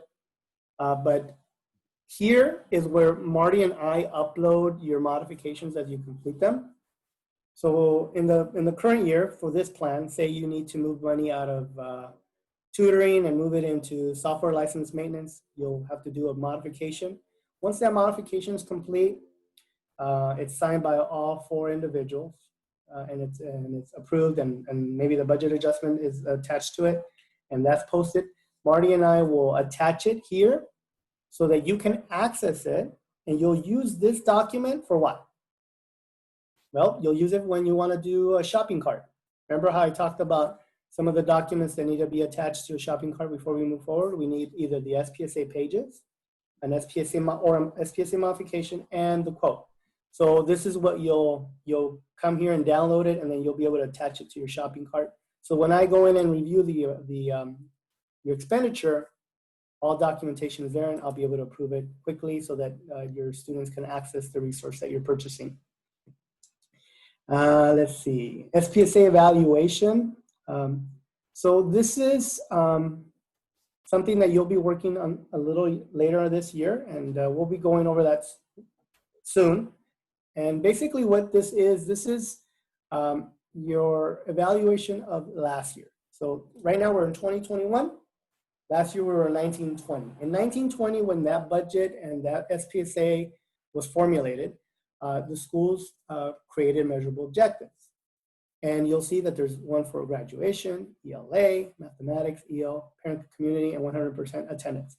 So everything that was populated in the prior year migrates to the current year in the SPSA evaluation. And what migrates are the measurable objectives. You and your stakeholders will eventually have a meeting to discuss and make a determination of whether or not those goals were met. If they are met, then you'll say yes, no, or not applicable. And once you've gone through all of the sections and addressed and reviewed all the goals, then you'll be done and you'll submit it. So when we say submit the evaluation, it's simple. It's not something you have to print out and send in to us. You go into the platform, have discussions with your stakeholders, and then submit the evaluation, and basically that's it, you're done. And then next year, we'll evaluate 2021, okay? So in a nutshell, that's the SPSA evaluation. And let's see, we got exceptions, corrections, don't need to go into that, there's beyond the bell. And then down here at the bottom, you see these TSP attachments.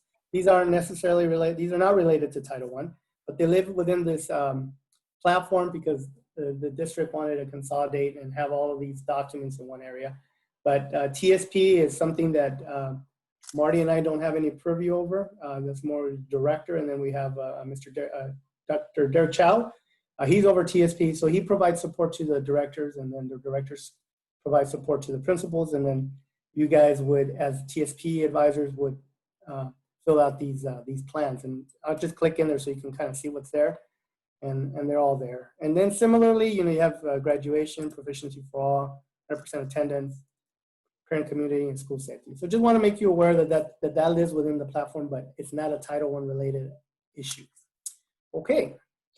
So at this point, what I'd like to do is open up the chat if there's any questions relating to the SPSA platform.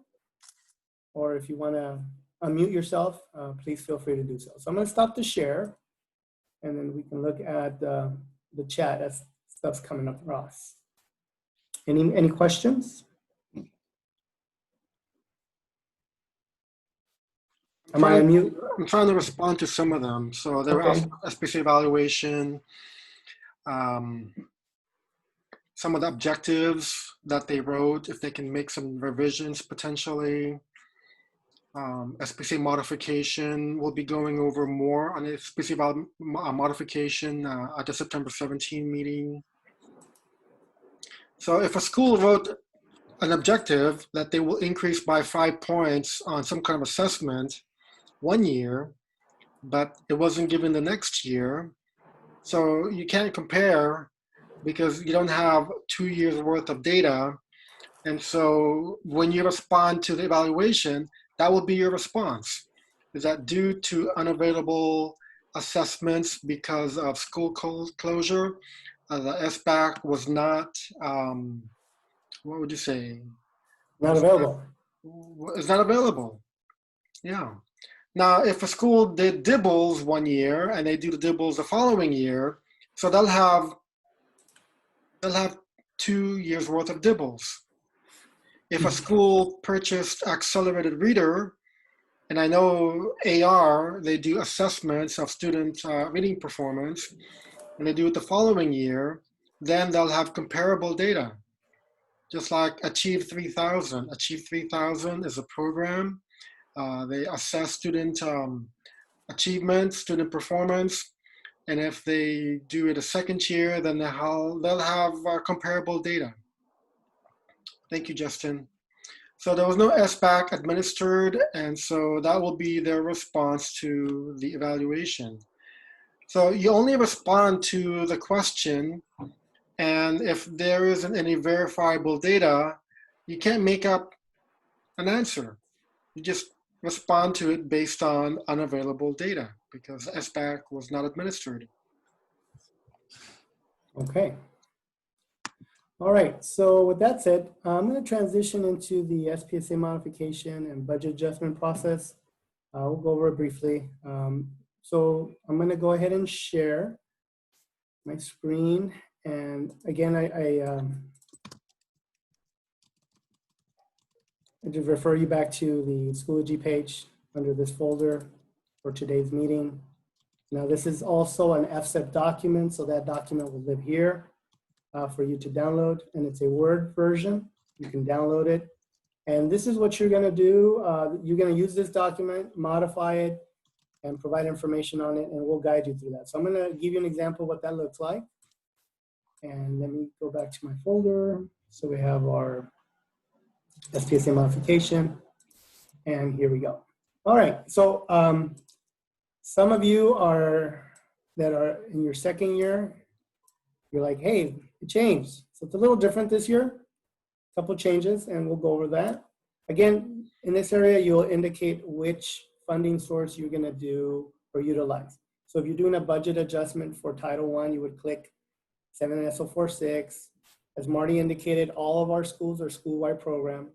You put your school name, your CDS number. Oscar, we can't see your SPC modification. Oh, here we go again. Let me do it again. Let me share my screen, and here we go. Can you see it now? Now, yes. Okay, perfect. Again, so here in the upper left-hand corner, you'll see the budget or the program that you're going to utilize. So we're doing an SO46 one. We would check here. Marty indicated and told everyone that we are all school-wide program. We don't have any TIS, so you would indicate school-wide program.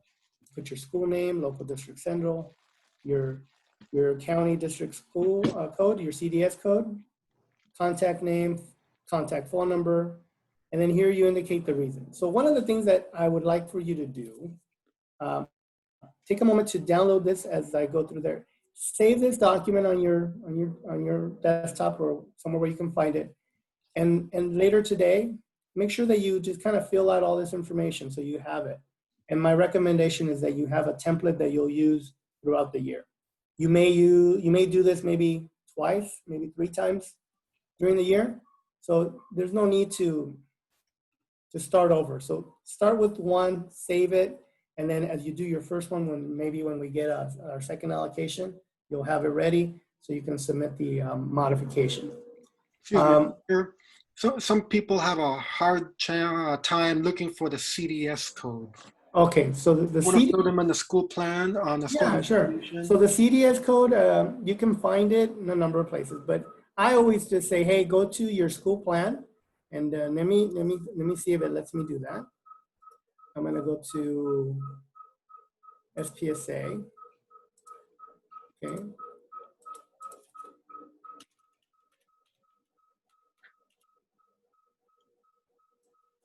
We're looking at your modification. Can you Again, yeah. share screen and then, yeah, you have to go back. All right, so again, so log in here.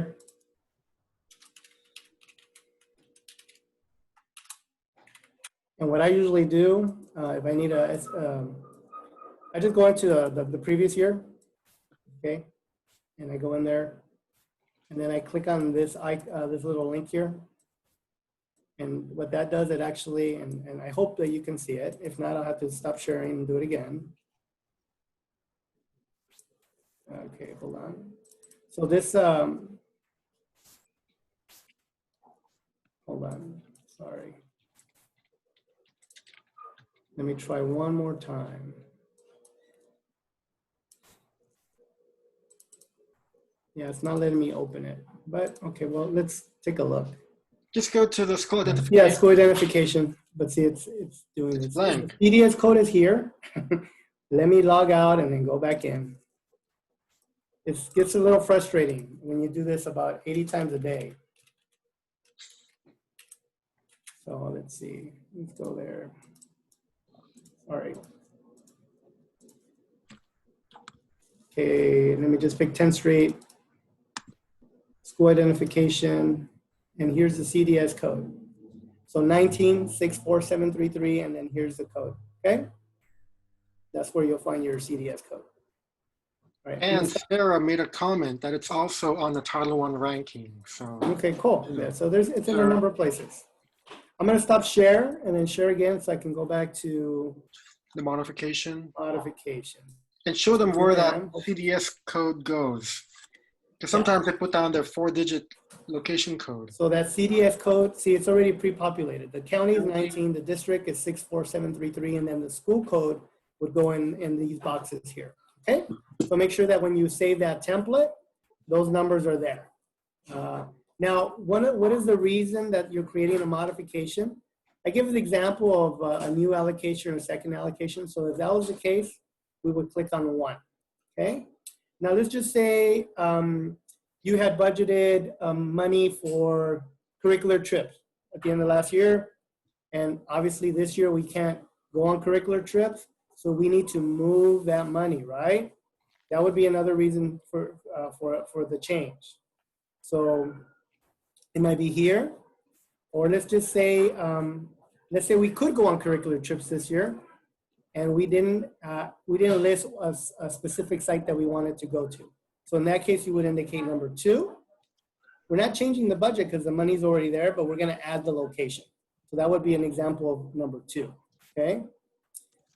Technical correction. That is like during budget development, money was put into a non-instructional contract, and it should have gone into contract instructional services. That was an error, so that would be a technical correction.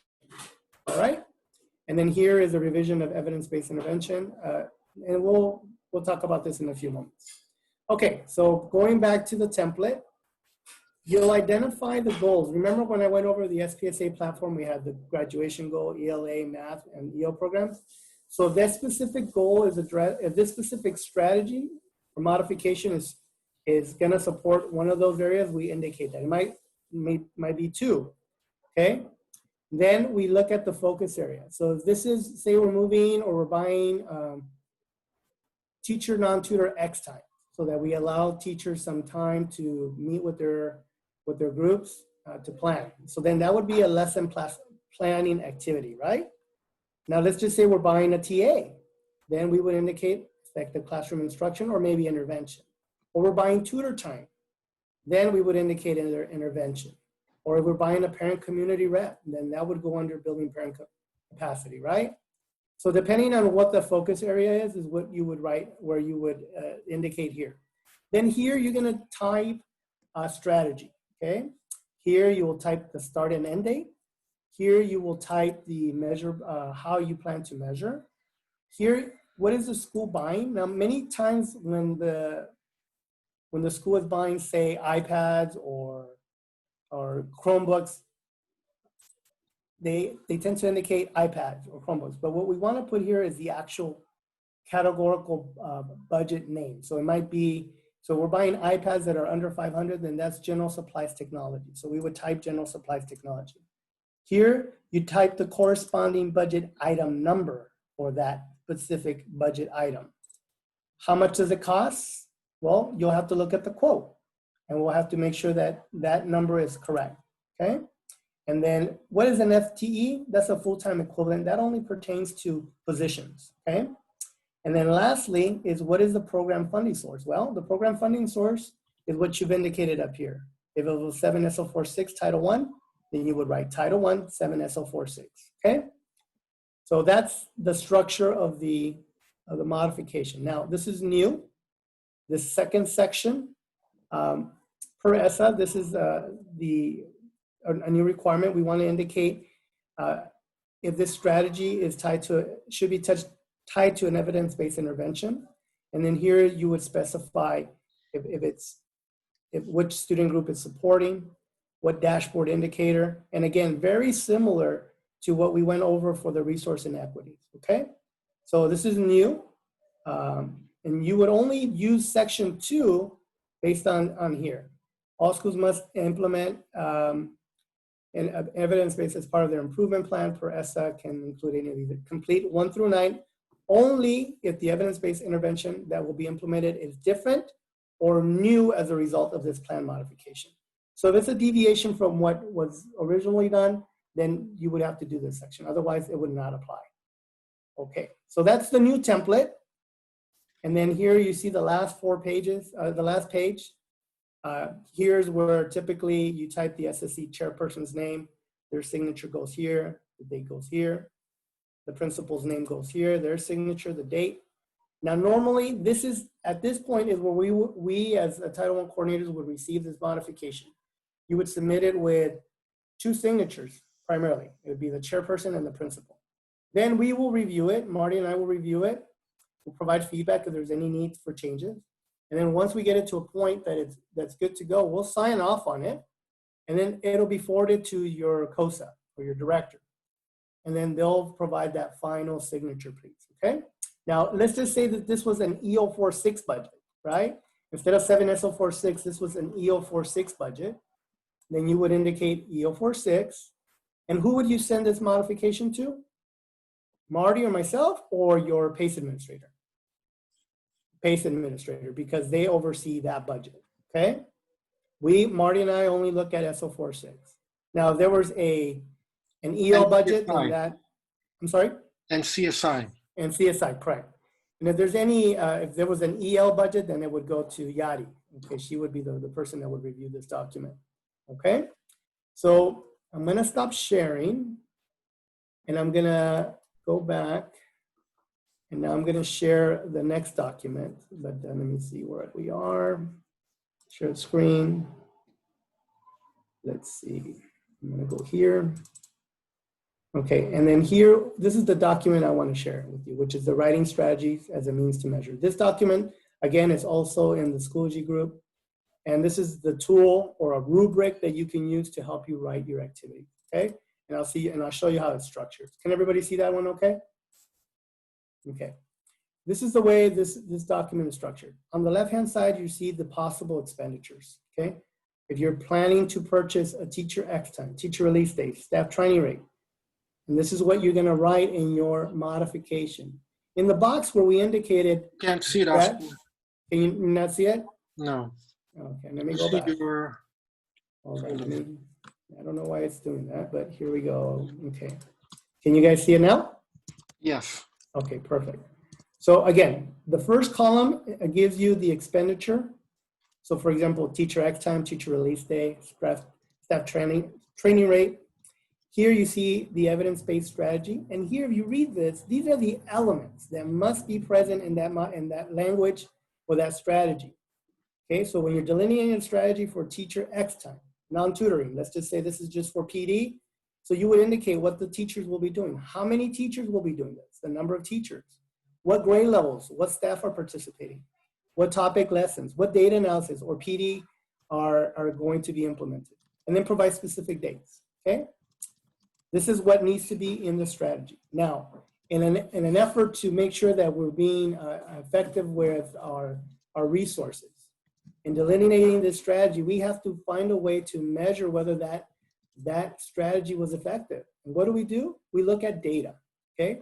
So here, you'll see the elements that should be present in that measurement. So you'll identify, okay, well, they're working on foundational skills. So we want to make sure that we're indicating that we're going to look at DIBELS data, right? Who's going to monitor the activity? Well, the coach, the teacher, the principal, okay? And then when will the monitoring take place? So if you're looking at DIBELS data, you're going to do it beginning of the year, middle of the year, and end of year, right? So that's what you would indicate in the measurement of effectiveness.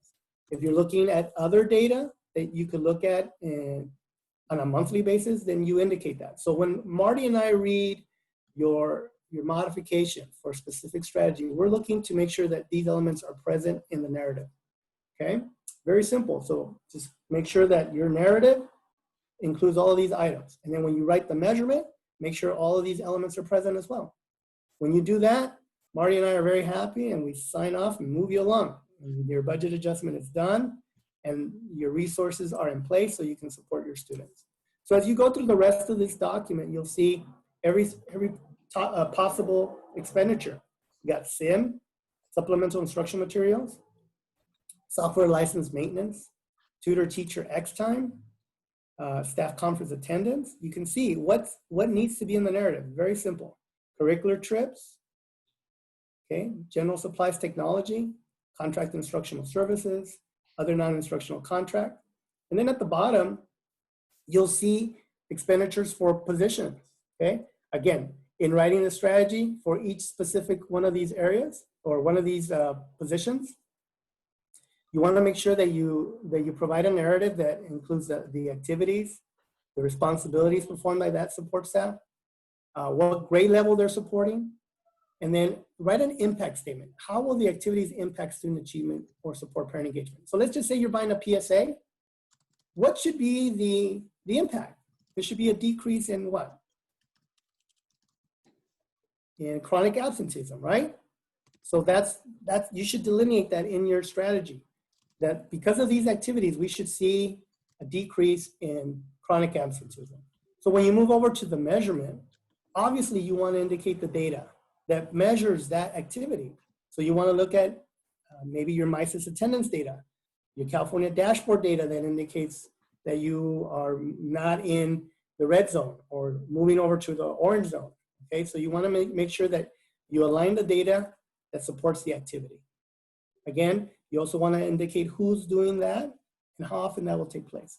If you write a strategy that has all of those elements and a measurement that has all of those elements, Marty and I will sign off on it and move it forward. Okay? So, I know it's a lot of information, but this is a tool that you'll use in conjunction with the template, the modification, to write a modification. Marty spoke to you guys earlier about budget adjustment. So again, if we're moving money, we need a modification. That's always the question that comes up to us. Oh, do I need to do a modification? Because it's already in the plan. Whenever you move money from one area to the next, we need to do a modification, okay? If you go ahead. Here's a good question. What if they budgeted $5,000 in curricular trips in March? Okay. All right. So right now they have $5,000 in buses that they're not going to use. And so SSU will meet to decide where will they put the $5,000. Maybe they will decide they'll provide Saturday intervention. On Saturdays, they'll provide, let's say, 8:30 to 10:30, 2 hours of additional learning. So they will do a modification to describe teacher X time tutoring on Saturday. And then they will move the 5,000 out of curricular trips and move it into teacher X time tutoring. I don't know if the allergy pill is going to help you. Sorry? Okay, So I hope that helps a little bit. all right. Okay, let me stop sharing and then I'm gonna go back into the next area. Any other questions as it relates to the modification process and the tool? Sorry, Oscar, where can we find this document? This document you can find in Schoology. It's also on the EPSEP website. Let me share, let me Yeah. share my screen. So Yeah. here is Schoology. So remember, you have Miles, don't drink all updates, that because you're going to use it to take your pill, okay? you have updates, but when you go to materials, You need to get here your you will pill. see materials. When you look at the first folder, get used to going over Schoology. Today's meeting, 9:02.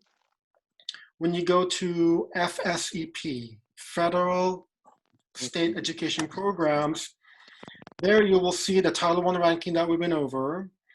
There's a comparative data. The handbook that we talked about, that was in the presentation this morning. This is the handbook, you can download it. I recommend downloading it and saving it on your computer. I don't recommend printing it. It's 107 pages, but save it on your computer. Let's see, this is the modification that Oscar was going over earlier. This is a 4-page document that you can use and download. I think Oscar recommended downloading it now.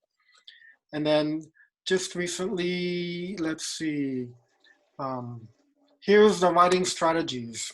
So we recommend that you play with the Schoology, get used to it, because that's where everything we will have available. And then, let's see, the access code is here. Somebody asked the access code.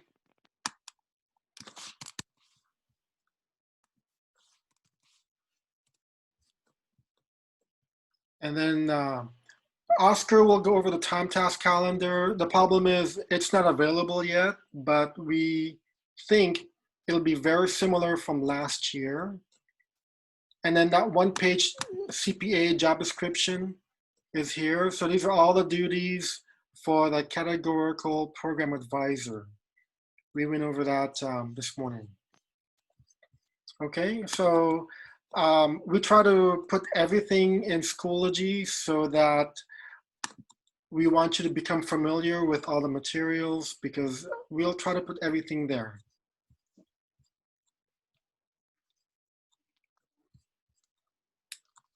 Okay, I'm gonna go ahead and transition to your annual Title I meeting. And again, our resources are where Marty just went, but I'll share my screen. And we wanna go into Schoology. And I'm gonna bring up the document. And here are these 3 documents. These are also in the Schoology page. Can everybody see the screen? Yes? Okay, so we have our annual Title I meeting. There's one that combines both English and Spanish, and then there's one that's just Spanish. So I'm gonna go over the first one, which is the basic one. And this is a PowerPoint presentation. And I'm gonna go into the actual presentation mode so you can see it a little bit better, I think. Okay, so the first page of the annual Title I meeting is basically a slide that tells you Also, you can't see the slides. Okay, you can download the one that's on the on Schoology. So if you want to take a moment, let's go ahead and do that. Let's download. You have the option. You can download all 3. Which one would be English, one would be a combo, and one would be just the Spanish one. Can you share your screen on Schoology so they can? Yeah, I'm gonna go there. Let me stop sharing, and then I'm gonna go back to Schoology. Okay, let me go there. Okay, so let me go back to share. Hold on one 1 second. Okay, I'm gonna share my screen. All right, can everybody see that? Okay, so here I am in Schoology. Can everybody see that? Yes. Okay, perfect. So again, if you go to the new Title I designees folder, okay, and again, these are documents provided by FSEP, so they're gonna be in the FSEP folder. And we've uploaded the 3 PowerPoints, okay? So you can go ahead and download any of these items. No. Yes, let me see. Okay, yeah, here they are. Okay, so you just download that. You can move, you can double click on it and then it will download and then you can go ahead and open it on your computer, all right? So again, let me stop share and then I'm gonna go back to my template that I had open. And let's see again. And here I am. Okay, can everybody see the PowerPoint? Yes. Okay, so the first page basically tells you which slide you will need to modify. So just so you understand, this template has all the information that you need, but you're gonna modify this PowerPoint to your school, okay? And these are the slides that should be changed, 7, 15, 16, 19, 20, and then over here on this side, okay? So let me go through the presentation and then you'll see. So this is the start page. Then here's the purpose of the overview. Then you have the purpose of Title I. Then what is Title I? What do I do? What do Title I schools do? And again, this one speaks to either TAS or school-wide program. You guys are school-wide program. Then here's the first one, the school poverty ranking and Title I allocation. This one talks about the Title I allocation. This is where you will provide that information. You have that, you got that link earlier. You have that information. You would just basically go into this slide, modify it for your school and add the right numbers and percentages for your Title I ranking. The next one is more information. Who receives Title I services? What are supplemental funds? Here's school-wide program. And here it explains, school-wide program supports all students while target assistant only supports those students that are identified as Title I. You guys are all school-wide programs, so you would just focus on emphasizing this information. Then you go into more information about school-wide program. Here you talk about the SPSA, the ed code. Here's a sample of what that SPSA looks like. You know, guys, when you click on that blue, when I try to show you this, when you click on that blue printer icon, it'll convert everything that's in the platform into a PDF, and this is usually the first page you'll see of the platform, of the SPSA, okay? Here is these are instructions as to how the school or the parent can find the school plan. And this is again through LAUSD, the school finder. And here are all the steps, okay? You just follow along step by step, and that's how you are able to bring up the plan, okay? Then we transition to the next slide, provide this information. School plan, again, more information.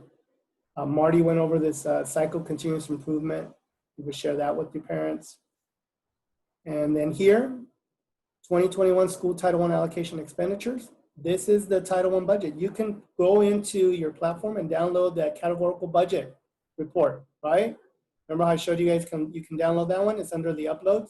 You can take a snapshot of that and post it here, maybe just with the focus on SO46 and EO46, okay? And you can put it in this slide.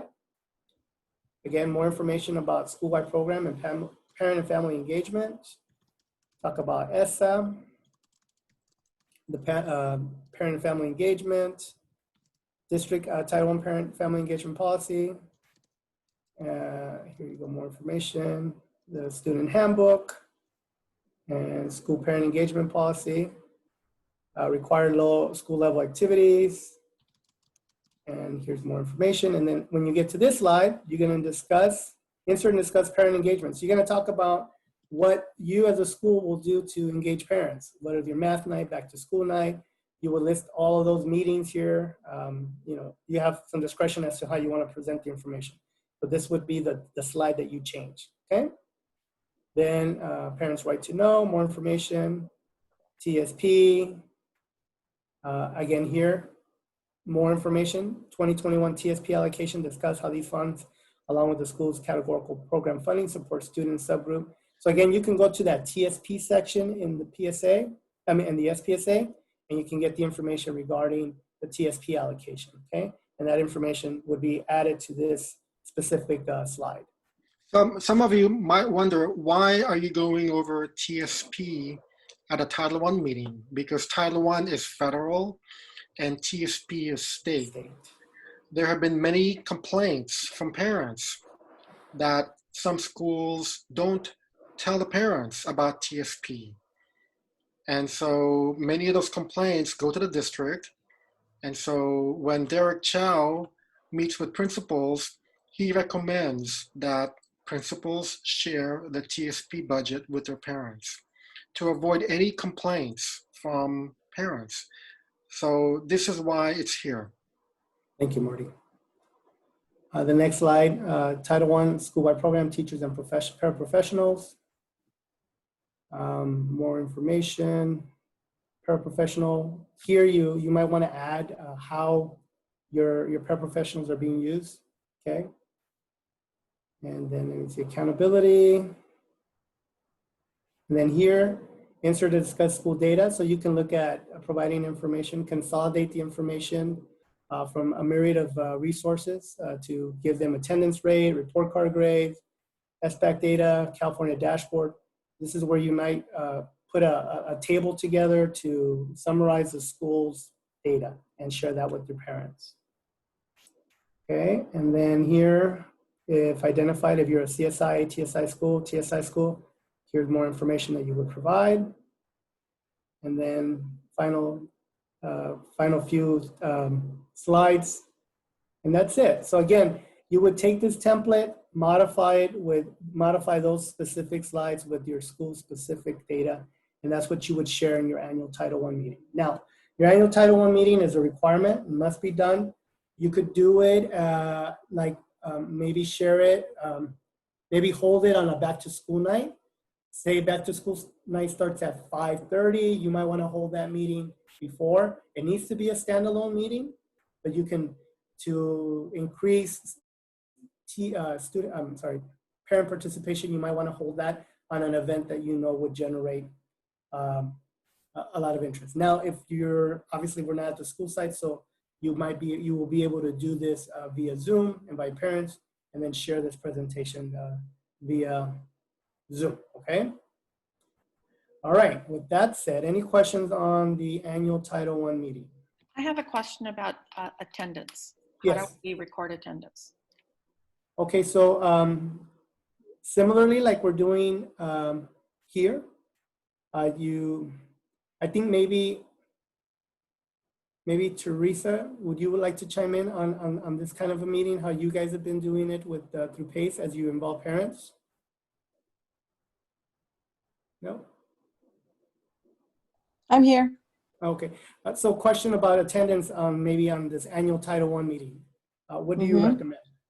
So they can certainly record attendance through chat, right? But we know that some people are doing a call-in feature, have no access to do that. We can ask people, if you're unable to access chat, please state your name and somebody can sign in. And then also you can use your report log. So we're actually gonna upload how to download those reports. But when you're done with your meeting, you go into your settings, you use the report option, and you would be able to get actually a list of everybody who joined your meeting, and it has their emails, their phone numbers, their questions, if you have a Q&A. So there's different reports you can pull, and that can serve as evidence. Okay, thank you, Teresa. Uh-huh. Any other questions? Okay. Asking about when the meeting should be conducted. We're saying that it should be done sometime in the fall or early winter. So we're saying it has to be done by first semester. I have a question. Yes. I'm looking at your list of CE items, and is the annual Title I parent meeting the same as CE2, the school Title I parent and family engagement policy? Or are those two separate meetings? They're two separate. Separate. Yeah, the policy is a written document that is written between the parents and the teachers and the school staff. And that document Right. also references the parent policy of the district, of the LEA. So Would we be able to hold those two meetings together, or do they have to be separate? I know that the annual Title I meeting is a standalone meeting. You might have them on the same night, but you can maybe just break them up. Okay, thank you. Okay. Okay. With that said, I'm gonna move along to the time task calendar. So let me go ahead and share my screen. I'm gonna go back into Schoology, and similarly, we've attached these documents under the under FSEP. This is an FSEP document. So the time task calendar is here, and as Marty indicated, this is the last year's time task calendar. We don't have the current one, but I think it serves its purpose. So let me go ahead and open that up, and then once we get the new one, we'll go ahead and replace this one with we'll replace it with the new one with this one. Okay. So here we go. So here's the PowerPoint. You can download it, and actually, it's not a PowerPoint. It's just a PDF file. Checklist. Yeah. So here it is. I'm going to close out of here and go into my folder. So my hope is that you'll be able to see it. So I'm going to stop share. And then I'm going to go to my folder again. And here we go. And I'm going to go to the time task calendar. And here it is. So that way you guys can see it a little better. Okay. So here basically is a... We can't see it. No? Okay, let me stop sharing. Let me go back. Don't know why it's doing this, but okay. How about now? Can you guys see it now? Yes. Can you enlarge it? Perfect. All right. So let me zoom in a little bit here, make it a little bit bigger. And basically here it tells you the activities for principals from July through August. So this one would be beginning July 2020. And the first part of this time task calendar is for targeted assistance schools. So these don't pertain to us. We can just slide down into a school-wide program. And right here is where the first one begins. You can see it there, okay? Okay, so here's information as to what needs to be done at what time. Let's see, school-wide program schools. Right here, you see the Title I annual meeting between August and September, okay? Then here we talk about a program evaluation. We talked about the SPSA evaluation. Okay, that's the kind of the time frame.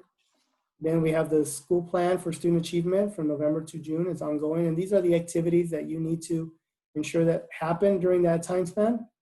Okay, line item by item. And then let's see. Sorry, it's not very user friendly. Okay, so now we get into, hold on. I apologize for that. Okay, here, so it's a continuation here. And here's the actual SPS evaluation. So July through June, here's all of the activities that should be taking place at your school site.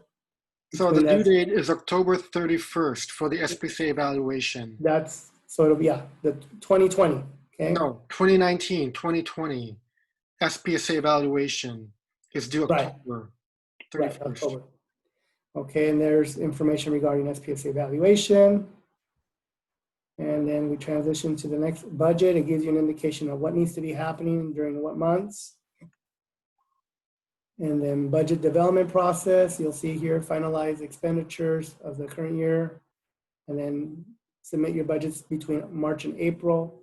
And what usually happens during that time of year, we wait till fiscal services develops a calendar for the school sites to come in. And usually, typically what happens is the principal, the Title I designee, and maybe the SAA come in as a school. The first thing they do is they go meet with their fiscal specialists. They go over all of their budgets.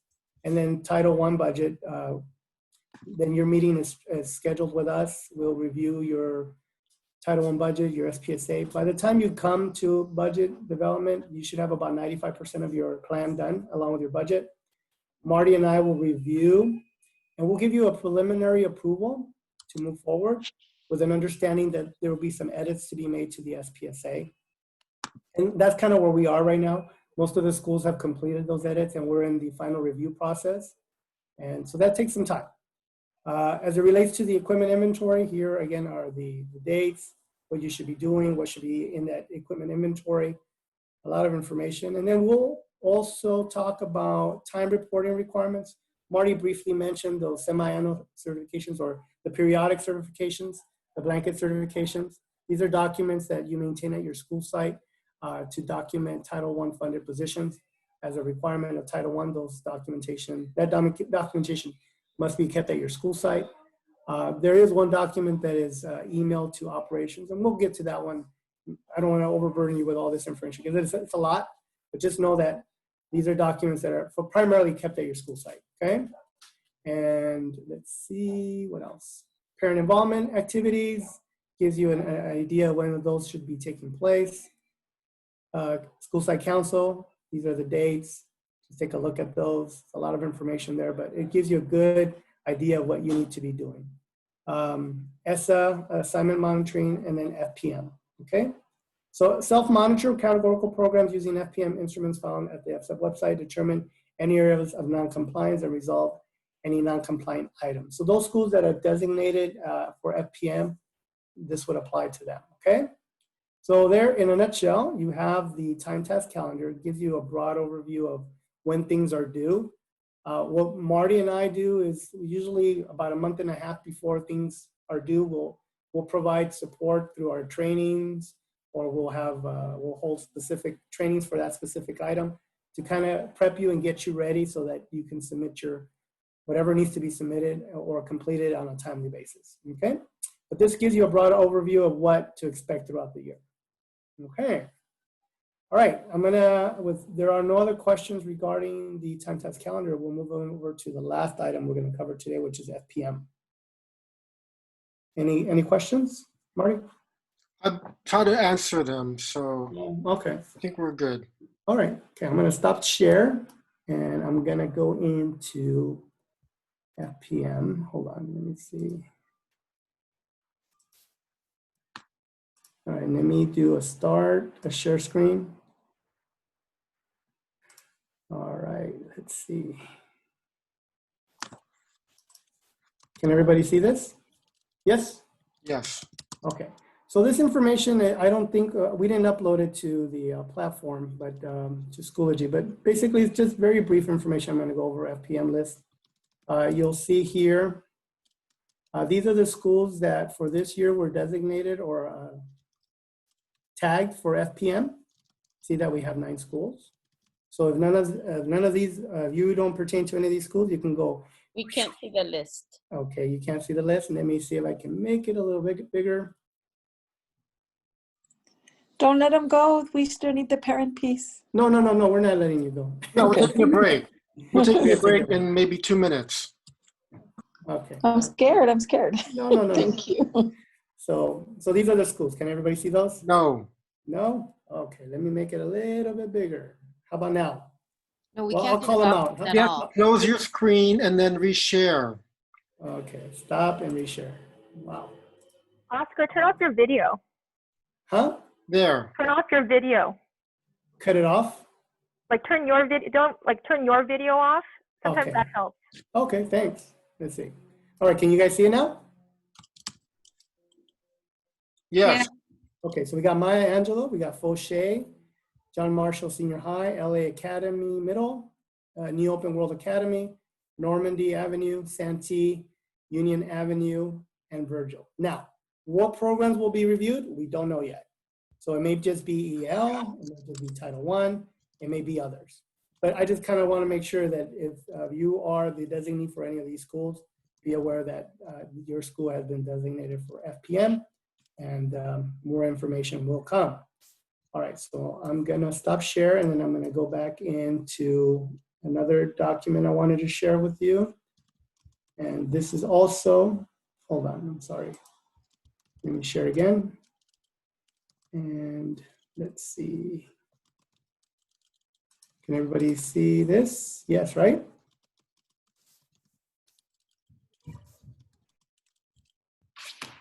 No. All right, hold on one more time. Sorry for the problem here. Let me close all these tabs. Okay. What are you sharing? We don't see anything. I'm trying to share right now. I got to go back into that folder so it's there. So just bear with me. All right, so I should be able to share that now. Okay, so here I'm back in FPM, and here is the instrument. Someone opened this earlier, and for those schools that are designated as FPM, this is the document that will help you ensure and help you organize the documents that will need to be submitted. This is the instrument that for Comp Ed, and it breaks it down by number CEO1. And as you read through these items, You can't see it, Oscar. Oh my goodness, I'm sorry. Let me try one more time. All right, let's see. Can you see it now?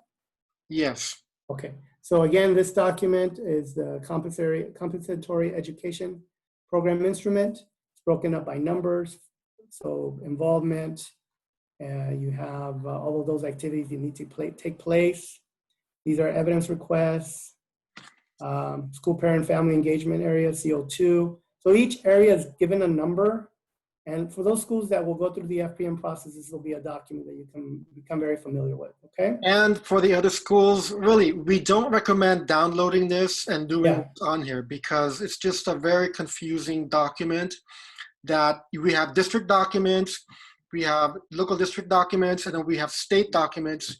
And I think it would just create confusion. Correct. Yeah, good point, Marty. So I just want to make sure you guys are aware of it if this one of your schools is on that list. The other thing I wanted to share with you, so I'm going to stop share again, and I'm going to go to my website, our website. Let me see, browser. Can you guys see that? Yes. Okay, so I'm going to go to FPM. Okay, can you guys see this? Okay, so this is the FPM link at federal and state. And if you click on federal program monitoring, these are all of the documents that if you wanted to read up on the FPM process, you can find these resources here. Jose Jarquin, specialist at FPM, I'm sorry, at federal and state, he's over FPM and he provides guidance on the process. So again, if you're designated as an FPM school, this is the resource area where you can find information regarding that process. Okay, so I'm gonna stop my share. I think we reached an area or a time where we can take a small break and then transition back to PACE, correct? Teresa will be presenting. Do you think maybe 5 minutes? That way we can finish a little earlier. Sure. So it's 11:14. Let's come back at 11:20. Yes, 11:20. And then Teresa will come on at 11:20. Perfect. Thank you. All right. Thank you.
I'd like to introduce Teresa Araguin, our PACE administrator.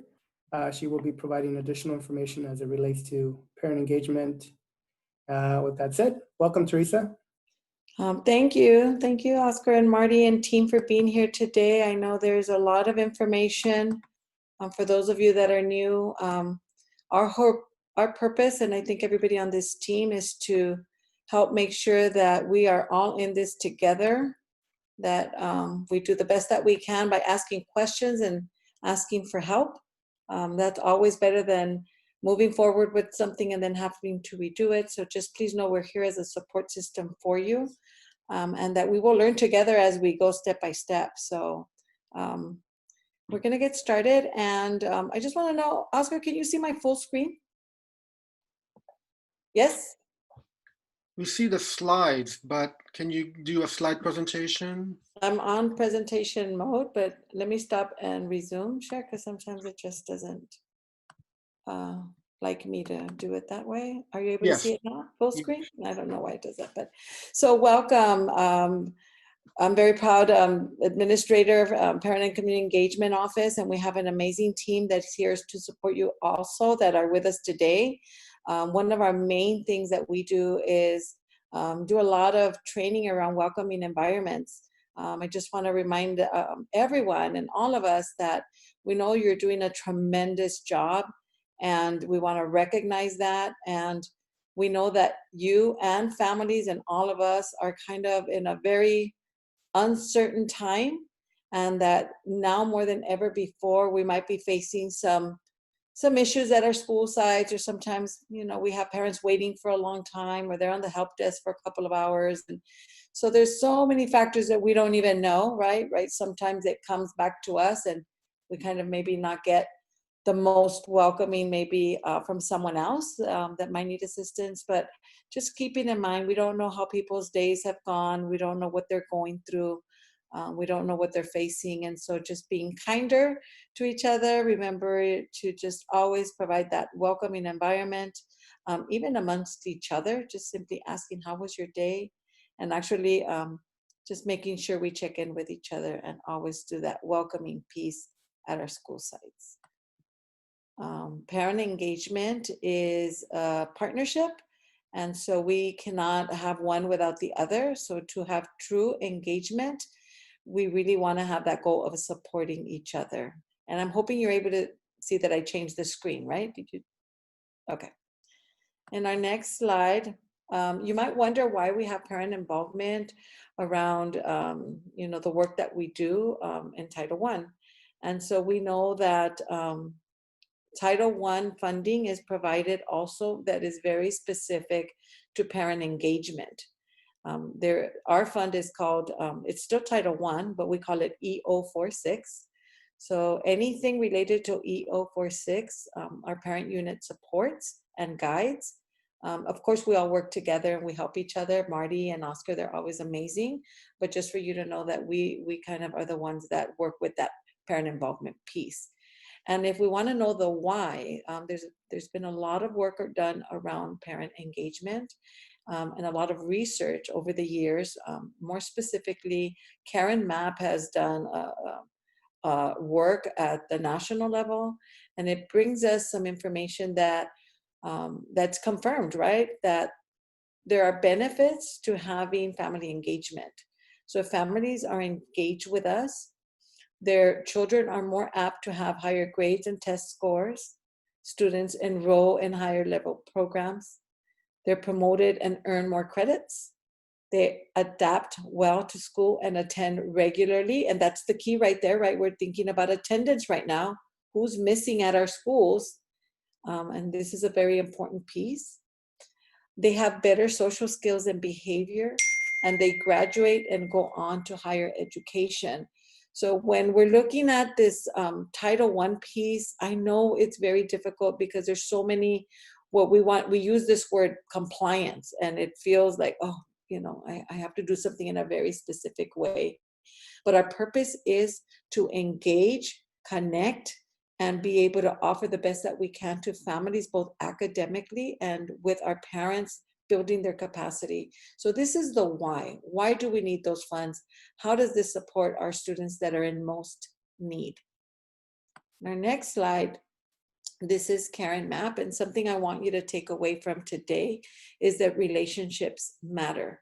If you look at some of the research that's out there, relationship is the development of relational trust between home and school is key for any other partnership work to actually take place. And you know that develops over time, especially you as new coordinators.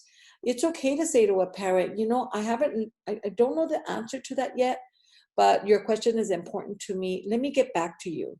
And then just connecting, linking, and being relational with families will buy you just a lot more engagement at your school sites. And this job is not just your job, it's every single person that's on campus.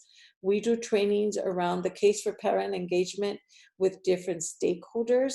But really the intent is that if you have that relational trust, if you develop the relations with families and build their capacity, then the parents have an opportunity to keep connected to the school. Now, something I like to emphasize is just because maybe that parent isn't that parent, well, right now we don't have parents on campus in general. But when we go back to normal, let's say, not every parent is that parent that's going to be coming to your school, to every workshop and being highly engaged, because you have many families that work. So you develop that relationship, whether they're the parents that come regularly to your meetings or whether it's that parent that's struggling to look for the result of reclassification for their child and they're calling you. Relationships matter, communication matters, and being present for families matters. One of the buckets of our work is supporting school site councils and English learner advisory councils. So how is this related to the work that Marty and Oscar do? Is that the decisions that are made around funding, around development of goals that you reviewed today, and the action steps that you take are developed, discussed, and decided upon these two very important meetings. As a new designee or as a continuing designee, the relationship between the school site council and English Learner Advisory Council is very important. The ELAC committee is formed of English learner parents or parents that have had their children reclassified within the 4 years. It also allows for community members and even staff to be on the committee, but the officers must be parents of EL or parents of children that have reclassified within the last 4 years. And what they do is they inform the school site council about their needs.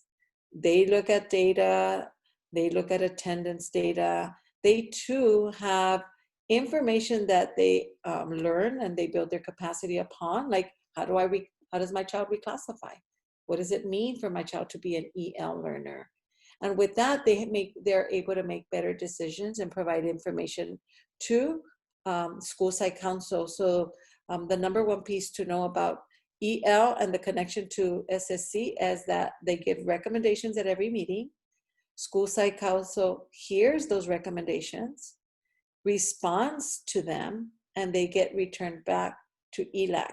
And if you're a federal program monitoring school, you will be asked for these documents. And we do have templates and forms just to keep everybody on track of what goes back and forth within 30 days between school site council and ELAC. Now, we will have more training and more in-depth training around both SSC and ELAC. We usually have a huge training once the committees form. And right now we're starting our formation of the councils. If you can please join us, I know it's a long day. We are doing orientations and elections training this afternoon.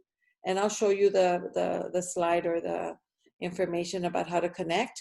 And also, if you already joined us in our Monday session and you'd like to join us, I invite you to the return if you know, it takes a little time to solidify, but we are delving in a little bit more today around what the actual vote count and roll call votes are happening. So we're gonna learn from Monday and kind of spend a little bit of time on that. And then also for ELAC, once you form, I know it's a lot of information, there will be something called a DLAC, and your presidents from your ELAC committee are invited to attend, and those that get selected are part of a DLAC for the larger district. So I don't want to get too cumbersome around that, but just throwing words out there. It might be the first time you're hearing about some of these things, but these are things that are coming up, and we will certainly have additional trainings that are very specific to the School Site Council and the EL Council. In order to keep us on target with the goals and the decision making that are aligned to the work that then goes placed into the SPSA, into your modifications, into creating the new SPSA, and also creating your budgets as we start getting ready for the new school year, we provide you with a School Site Council year at a glance. I just put one section here that informs you on what needs to be covered during School Site Council. In this example, we know that right now we're still forming our councils, but your first meeting with SSC should be completed by September, so that you are able to fulfill the requirements of orientations, elections, officer elections, and your first meeting. Some of you have already pre-scheduled your meetings, but we have very specific guidelines this year. You'll learn more about that in the later meeting. But please, right now, what we want is make sure that we've never done elections remotely. There's a lot of moving parts. And I just want to iterate that don't feel like you have to maybe rush having everything back to back. It's a lot. So please know that by September, you should have your first meeting for the School Site Council so you can remain on track. If you don't, then all these things get added on to the next meeting and we fall further and further behind. Again, we'll be meeting with you at your designee meetings, and we'll be reviewing, okay, this upcoming month, these are the things that you need to cover. In our next slide, our number one goal is, well, we have several goals, right? But building capacity is our piece. What trainings do we provide? This is just a list of, we're here today, orientations for new reps and designees. And we also are with you on your monthly meetings. We do the trainings for School Site and ELAC. Very important that we also have study groups. Our district has many requirements to ensure that at the district level, we are engaging families and giving input on, for example, LCAP. LCAP has a study group. So when you see us sending you the flyers for LCAP, please just help us get it to the right person, post on your website, you know, have it during your coffee with the principal. We really would like for you to promote the parent study groups because they inform the larger district. And LCAP has a lot of funding dollars, and there's a lot of questions from a lot of parents, community members, and advocacy groups. So we like to just be transparent with our families and then build their capacity so that they can inform the school. So this, I highlighted in red because it's a really important component. Again, these are some of the building capacity pieces that we do. And then we are also the point person for your community reps. So a lot of you may or may not have them as the person that directly supports the community reps, but you should be working in conjunction with them because they will help you with the postings, reminding the parents.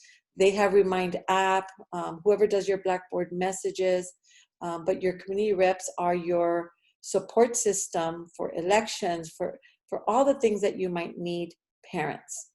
So please get to know them well, and we train them, and we also invited them to today's meeting if they were available, because you are going to need a lot of hands on decks for elections. With that, we have a webpage for parent and community service, and I have the link here so that you know where to go, but it's under families in our LAUSD website. But we have a place we call Tool for Schools. So if you take a look here, right now we're living in the school site council world. So there is a box where you can click, and there are many important tools for you to have. Right now, because we're in COVID, we just have had new guidelines. Many of the school site council items are being uploaded as they are being updated to the guidelines. So for now, what I'm doing is we're posting it on Schoology. So even though you can go for reference to this link, many of those agenda samples, for example, and I don't know if I was able to, if I was able to switch screen there. Let me know, Marty or Oscar, if you can now see the other webpage. I can see the building capacity linked to learning, but Okay, so then I'm going to I think that's your PowerPoint. share. I'm gonna new share.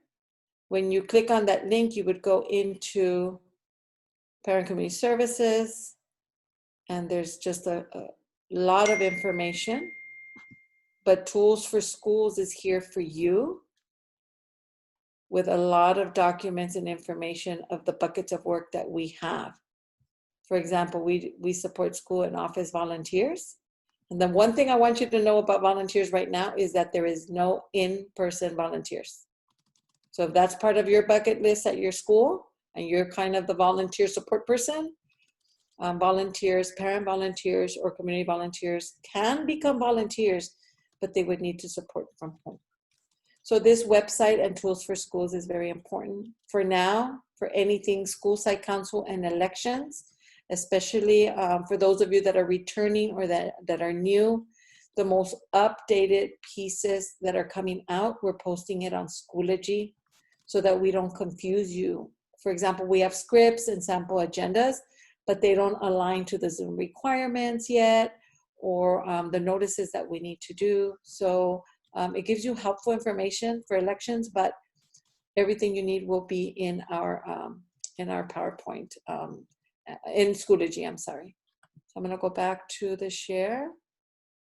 And so just invite you to know where this piece is at. And as you engage in school site councils and workshops, you will go to this place. I know Marty and Oscar spoke at length on this huge component is the SPSA. In the SPSA, you will find a parent engagement goal, a parent engagement section in each of the goal areas in language arts and math. And I wanted you to know that everything applies as far as budgets, modifications, transfers, except that it's through the parent lens. So, for example, when you're describing what you're buying, such as when you buy something in supplemental instructional materials for students, your verbiage, if you're using parent engagement funds, have to describe how you're going to use it with parents. So I may need to model reading strategies that we're focusing on maybe answering higher level critical thinking questions. And I might start a book club with my parent group and maybe use a book that the school maybe is the book of the month, for example. And you would model and do a workshop around that. And you need a core set of books for your parents to engage. So that would be an example of a supplemental instructional material that you may purchase that is for parents, for parent use, and of course that it would be aligned to your language arts goal, which is for students to improve in reaching literacy goals that you might have set out. So again, we live in the SPSA world, and this is where we, what we go to when you do purchases. And also the one thing that comes up a lot for us is sometimes you don't know what to purchase because you think it's limited to what's on the school warehouse. And so yes, you can use the items that are on the school warehouse that has Title I allowable expenditures, but with parent engagement, you can only buy so many of those materials. I think it's the same for SO46. Please think about it through the teacher lens. What materials might you use to engage a parent classroom that supports your goal? If you think about it through that lens, then you would be right on track. If I want to model base 10 strategies and that students are using, I might need to buy some of those little two-sided chips with the little boards that go along with it, with the base 10 boards, and you're going to model that with families. So be it. That's aligned to the work and support that you do at your schools, and it's for parents. Okay. And then in the principals portal is where you will see some of the required items that need to be uploaded to verify some of the compliance or required action pieces. As you see, the ELAC and School Site Council verification form is due. It's coming so soon, September 25th. So elections are very important. The date is coming up very soon. We're here to support you. Please join our meetings. And the good news is we're giving you templates for every single piece, step by step, slide by slide, click here, click there, item by item. So hopefully we'll be, I am sure we're gonna be well. And then there's also mandated workshops and trainings that need to happen. And we'll review them with Marty and Oscar when we have our meetings together so that you keep on track with your compliance items. These other items are due a little bit later, but they, at least for you to upload them, but like your PFEP and your compact, that one comes pretty soon. I think it comes in September or October. I think it's October. So we don't want to wait to approve documents at the, in January. That should have been done in October, but you do have until this date to upload those items. So that's the principals portal. You'll become more familiar as we engage. And then in the fall, we have the school experience survey. I know that you, unless you're new to the district, you're familiar with the survey that you take every year. This is one that we help support for the parent engagement piece. And this one drives a lot of the goals that you set in your SPSA. And sometimes you might want to take a look and you might want to even go back and say, maybe that's not the goal that's working for us. But every year this helps guide your work around setting goals for parent engagement. So I wanted to call this to your attention, and maybe you want to put it on your calendar. This is already a difficult piece to engage families because they do paper surveys, and I'm assuming they're going to send paper surveys again home. They can do online surveys, but you know the challenges we face with connectivity and usage with our families. But we want to get a good sampling of how they feel about our work and at our schools. Parent portal. So when we talk about reaching goals for academic achievement, the one-stop shop is Parent Portal. It also links to Schoology. It monitors, it provides families up-to-date attendance. It provides them access to grades and assignments. They can become a volunteer through applying on the portal. They can also do their More Than a Meal application. And the most important piece is, again, those parents that are not at our school sites every day when we're on in the regular world of learning, they might live on this parent portal. They might be emailing their teachers. They might know that my math teacher needs an email every week from me because I want an update about my child. And again, you're building relationships, whether it's through email or a phone call or through the parent portal. This is one way of engaging. Maybe it's not always two-way, right? But I know as a parent, I used it extensively. When my children were in high school is when I got it. And it was just awesome to be able to keep, especially track of grades and assignments with my children of what was coming up. So with that, please join us at our next meeting.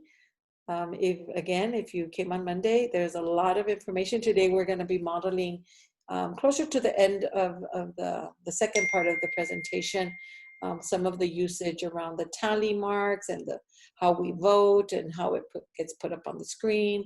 So please, I invite you to join us and please invite your team. You cannot do elections on your own, and you're going to need more than one other person. So again, we don't do this alone. And as you see here, we have the information of our coaches, but on the next slide, you could see it a little bit better. And I'm sorry I put in the Spanish here. I didn't notice. But think of us as the support system. We want to make you succeed. We want to help you succeed because your success brings success to all of our students. And then for on the bottom of my screen, I give you my cell phone number. Many of you have it. I really don't mind you calling me anytime. If I don't pick up right away, just send me a text and say your name and what school you're from. That's always very helpful for me. And I'm usually up kind of late and early. Like I really don't mind. Or send me an email and I'll respond as quickly as I can. Because I know there's going to be a heavy load coming into elections. So anyways, thank you for being with us. Again, think of our helping hands and think about how you can continue to be helping hands and make somebody's day during these very difficult times. And I wish you much health and wellness. And if you feel overwhelmed, just think that these things are one of the items in your life. Put them into perspective and think about what's truly important. And I think we can get through this together. So thank you, everybody. And thank you for having me. Thank you, Teresa.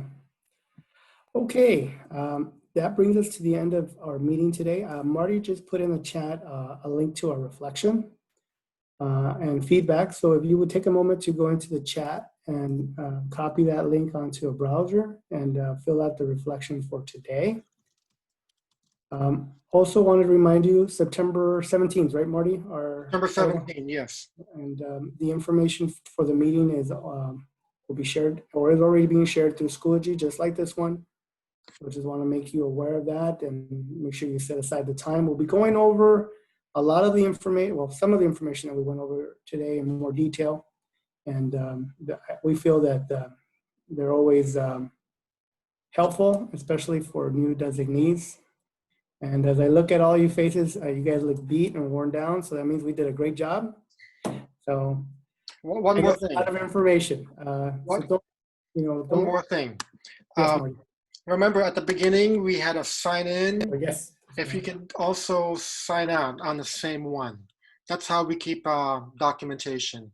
So you have the bit.ly/LDC new Title 1 sign in out. It should be the same document that you had this morning. Okay, so let me copy this and put it in the chat. Put it on the chat again, please.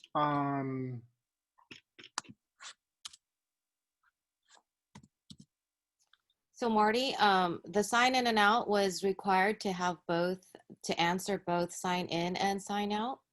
That was the intent, yes, but sometimes it doesn't work out. Okay, but if you uncheck the required portion for the sign in, we can just sign out. What time do we put for the sign out time? It should be 12 o'clock. Thank you. So, Linda, you were saying to do what? Uncheck the sign in required question. That way we can just sign out. Oh, you can sign in when you came in. Just put a time that you signed in. So do it again. We begin at 8:30. So if you came in at 9, that's fine as long as we have your in and out. No, so I had to sign in and sign out to submit. my Yes, sign in. So do it again? yes. Okay. Yeah, the intent was to sign in and then keep it open, and then now to sign out and then submit. But it's okay. So we're all kind of learning through the process and trying to get this. So yeah, do it again. Go back into it and sign in and then sign out. So we'll have your name. Okay. So I think we're done for today. Well, for now, because some of you will be joining the 12:30 meeting with Teresa and her staff. And we're all looking forward to meeting you again September 17. Make sure you check the updates on Schoology. That's how we communicate with everybody at the same time instead of sending emails or individual phone calls. Okay, Oscar, did you want to say anything else? I just see that somebody said that the bit.ly did not work. Justin, which bit.ly, the process check or the sign out?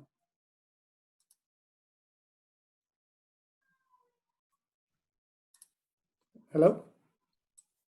Well, I don't see the sign out link. I just made the sign out work. It just worked for me now. It did work? Well, it's a longer Google Docs thing from Noemi Rosales. That one worked. Okay. Yeah, I think. So was everybody able to access the reflection? No. No? Was anybody able to access the reflection? Okay, let me go I ahead. was. Yes, I was as well. I was too, Oscar. Yeah, please, I mean, we really do appreciate your feedback. I mean, it really does, you know, we actually do read them. We want to make the experience better for you. We want to make sure that we're being effective. And so, again, if there's nothing to share, I understand, but we really do appreciate your feedback. We really go back and look at it. So help us, help you. Do we have a time yet for the September 17 meeting? Should be between 8:30 and 12. We'll send the draft agenda sometime next week. And it'll be posted on Schoology. So as long as you have access code to the course, you should be good. And then it'll also be posted on our website. Okay. Okay, Oscar, I think we're done for the morning. It's 11:52. Good. 8 minutes ahead of schedule. We finished before schedule. Okay, everybody. Thank Enjoy you. your little break now. Some of you might be joining the 12:30 meeting. And again, feel free to email. Some of you email good questions. And if we know the answer, we'll let you know. If we don't, we'll find out. If your question doesn't apply to us, we'll find out who can help you. And we'll get through this. Okay. Okay, everybody. Bye. Thank Have you. a good one. Bye. Bye. Question before you leave. Yes. Perhaps I missed it. Yes. For the second time that I'm doing the sign in again, because it still says sign in, do I put 12 this time? Just put down. I know it's meant to be the sign Yeah, out. you have to put down the time to sign out to submit. So put the time to sign out to submit. See, that's the thing though. If it's the exact same form, that form still says sign in, it doesn't have to sign out. Okay, well, put in the time in you signed Redo in. the sign in. Put in the time you signed in when you started, and then put the time, the sign out. So it records both hours. Oh, but I did do it in the morning. I did do it at 8:17 but- and I saw it on your roster. But if it's asking you to ask it, put it in again, just type it in manually. I think, and hopefully that will allow you to submit. Okay, that's my question then. If this is my second time that I do it, do I put the 12 o'clock now, or do I still put the 8:17 like the original one? So do 8:17 as sign in, and then 12 o'clock sign out. Thank you. Okay, any other questions before we sign off? Is Teresa still here? I believe she's off to her next meeting. Oh, okay. I just want to make sure the link was correct. Okay, thanks. You're welcome. So this sign in, sign out, we can follow up at the September 17 meeting, kind of just show them how they can potentially use this for their staff. I'm not sure if they can use it for for the parents. Right. Not all the parents have Google Docs, and I don't know if I think they have to have a single sign-on. Right. Okay. So I don't know about you, but I'm I'm exhausted.